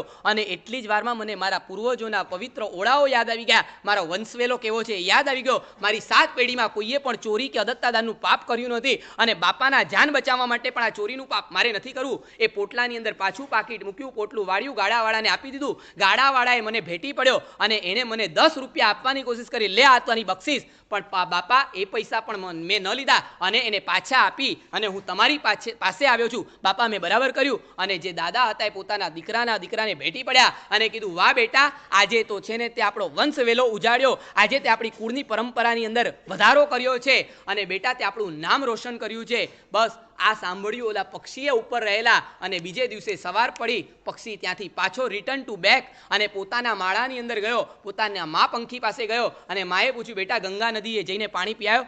નહીં માં, આજથી મેં પણ નક્કી કર્યું છે કે મરી જઈશ પણ આકાશમાંથી જ્યાં સુધી વરસાદ નહીં વરસે ત્યાં સુધી પાણી વગર તરસ્યો મરીશ, પણ નીચેના જમીનના પાણી નહીં પીવું. આપણો વંશવેલો કહે છે કે ચાતક પક્ષી આકાશમાંથી જે પાણી પડે એ જ પીને પોતાનું જીવન પૂરું કરે પણ બાકી ક્યાંય મોઢું મારવા ન જાય. અને માં, આજથી હું પાણી પીશ તો આકાશમાંથી વરસતું જ પીશ. અને મા પંખીએ પણ પોતાના બાળક પંખીને પોતાની પાંખ ફેલાવી અને એની અંદર એને ભેટી પડ્યું અને અચાનક જ આકાશની અંદરથી ખાંગે મેઘ તૂટી પડ્યો અને પાણી પડ્યું અને બાળકે પોતે પોતાનું પાણી પીધું. એક પંખી જેવા પંખીની અંદર પણ જો ખાનદાની હોય, એક અજયની અંદર પણ આ ખાનદાની હોય તો આપણે તો આ ઉપદાનના આરાધક કહેવાય. 45 દિવસની આવી ઉત્કૃષ્ટ 48 દિવસની આરાધનાઓ કરી, 35 દિવસની આરાધનાઓ કરી, 28 દિવસની, 18 દિવસની આરાધનાઓ કરી છે. હવે આપણે આમ બહાર નીકળીએ અને આપણને ક્યાંય પણ પાપ કરવાનો વિચાર આવે ત્યારે વિચારવાનું, હું એમ આય, હું કોણ છું? હું એક ઉપદાનનો આરાધક હતો. 3 ઉપદાન અહીંયા મેં કર્યા, માળ પહેરી, 28 કર્યું, 35 કર્યું. હવે આવી પવિત્ર ક્રિયાઓ આવું કર્યા પછી મારા બાપ દાદા કોણ? મારા ઘરમાં દીક્ષાઓ થઈ છે, મારા દાદાએ દીક્ષા લીધી છે, કોકના ઘર પરિવારની અંદર કોકની બેને દીક્ષા લીધી, કોકના ભાઈએ દીક્ષા લીધી. મારાથી આ પાપ કતઈ ન થાય, મારાથી આ ન થાય. અને આમ કરતાં પણ કદાચ અટકી જાય ને તો પણ શાસ્ત્રકાર આપણને શું કહે છે? તોય તમારી દુર્ગતિ નથી થવાની. ભલે આ લોકના ભયથી પણ તમે અટકો અને આમાં પણ નથી આવું તો 4થા નંબરની વ્યક્તિ અધમાધમ છે. સ્વભાવાત ઉત્તમ જન પરલોક ભયાત મધ્યમ અને આલોક ભય, એટલે આલોકના ભયથી પણ પાપ ન કરે તે અધમ છે. પણ મેં કીધું ને, જેને આલોકનો પણ ભય નથી, પરલોકનો પણ ભય નથી, એ અધમા અધમ અને એ રાચી માચીને એવા લોકો પાપ કરતા હોય છે. ધંધાની અંદર ડીફોલ્ડર થતાં પણ એને વાર નથી લાગતી હોતી, ધંધાની અંદર પણ અનીતિઓ કરે છે, કારમી અતૃપ્તિઓની અંદર રહેતા હોય છે અને આવા પાપો કરી અને દુર્ગતિની અંદર જતા હોય છે. આપણે પરમાત્માને એટલી જ વિનંતી કરવી છે કે પ્રભુ, કદાચ ઉત્તમમાં ભલે મારો નંબર ન હોય પણ અધમા અધમની અંદર હોઉં તો પણ એમાંથી મારે છે ને બહાર નીકળી જવું છે. ચિંતા ન કરતા, ક્યારેય મરવાનો વિચાર નહીં કરતા કે હાય મેં આટલા પાપો કરી નાખ્યા, હવે મારું શું થશે, હવે મરીને ક્યાં જઈશ. ગમે એટલા પણ પાપ કર્યા હોય પણ છતાં પણ મરવાનો વિચાર, સુસાઇડનો વિચાર નહીં કરતા. કેમ? કારણ કે પરમાત્માના શાસનની અંદર દ્રઢ પ્રહારી જેવા, ચિલાતી પુત્ર જેવા, અર્જુન માળી જેવા અને ચંડ કૌશિક જેવાઓના પણ જો ઉદ્ધાર થઈ શકતા હોય તો આપણે તો દ્રઢ પ્રહારી નથી, આપણે તો અર્જુન માલી પણ નથી, આપણે તો કોઈ ચંડ કૌશિક જેવા પણ નથી, પણ આપણે તો કોઈક એક આરાધકની ભૂમિકાની અંદર છે. ઠીક છે, અનાદિના આપણા સંસ્કાર છે અને એને કારણે ક્યાંક ને ક્યાંક ભૂલો થઈ છે, પણ એના જ માટે આ ગુરુદેવ શ્રી જો તમે ખરા આજે તમને કહી દઉં કે તમને કેવા આચાર્ય ભગવંતનું સામ્રાજ્ય મળ્યું, કેમના સાનિધ્યની અંદર તમને ઉપદાન કરવા મળ્યા છે કે જે આચાર્ય ભગવંત આજે 72 વર્ષની વયોવૃદ્ધ ઉંમરની હોવા છતાં પણ ગઈકાલે પાંચમનો ઉપવાસ કરીને બેઠા છે. દીક્ષા લીધી ત્યારથી આજે 50 વર્ષ થયા પણ પાંચમનો ઉપવાસ વિધાઉટ બ્રેક આજે પણ એમને ચાલુ છે. હજી તો સવારના પારણું કર્યું, નવકારસી એટલે બેસનું, સવારનું પારણું થયું નથી અને રૂમની અંદર બધી આલોચનાની આટલી ચોપડીઓ, નોટો, ફાઇલો લઈને બેસી ગયા. મને કે બધી આલોચના મારે લખવી છે, કોઈ ખાસ કામ હોય તો બહાર બોલાવજો, બાકી મને બહાર બોલાવતા નહીં, મારે કોઈને મળવું નથી. અને તમારા બધાની આલોચનાઓ અત્યારના ભરી રહ્યા છે પોતાની આ ઉંમરે પણ. અમે કીધું, તમને સાચું કહું છું, અમે સામેથી કીધું આપ રહેવા દો, અમને સોંપી દો, અમે લોકો ફટાફટ આલોચનાની બુકો. મને કે ના, કોઈને નહીં, હું પોતે જ મારી રીતે બધી બુક ભરીશ, ભલે મને થોડી વાર લાગશે પણ મારે આલોચનાની બુકો કોઈને નથી આપવી, હું પોતે ભરીશ. તમે વિચાર કરજો, આટલી મોટી જૈફ વયે આવા પવિત્ર પુરુષ હોય અને એ તમને તમારી આલોચનાઓ વાંચી અને તમને પ્રાયશ્ચિત આપશે. હવે એમની પાસે આર્ગ્યુમેન્ટ કરવા નહીં આવવાની. ગુરુદેવ 5 આંબેલ કેમ આપી દીધા, આ 7 ઉપવાસ શેના આપી દીધા, આ 10 પોસા શેના આપી દીધા? અરે ભાઈ, ગીતાર્થ મહાપુરુષ હોય, એમને ખબર હોય આટલી બધી આલોચનાઓ શેની. મેં તમને કીધું ને, તમે સમજી ગયા, એક કોળિયાનો એક ઉપવાસ. હવે જાતે નક્કી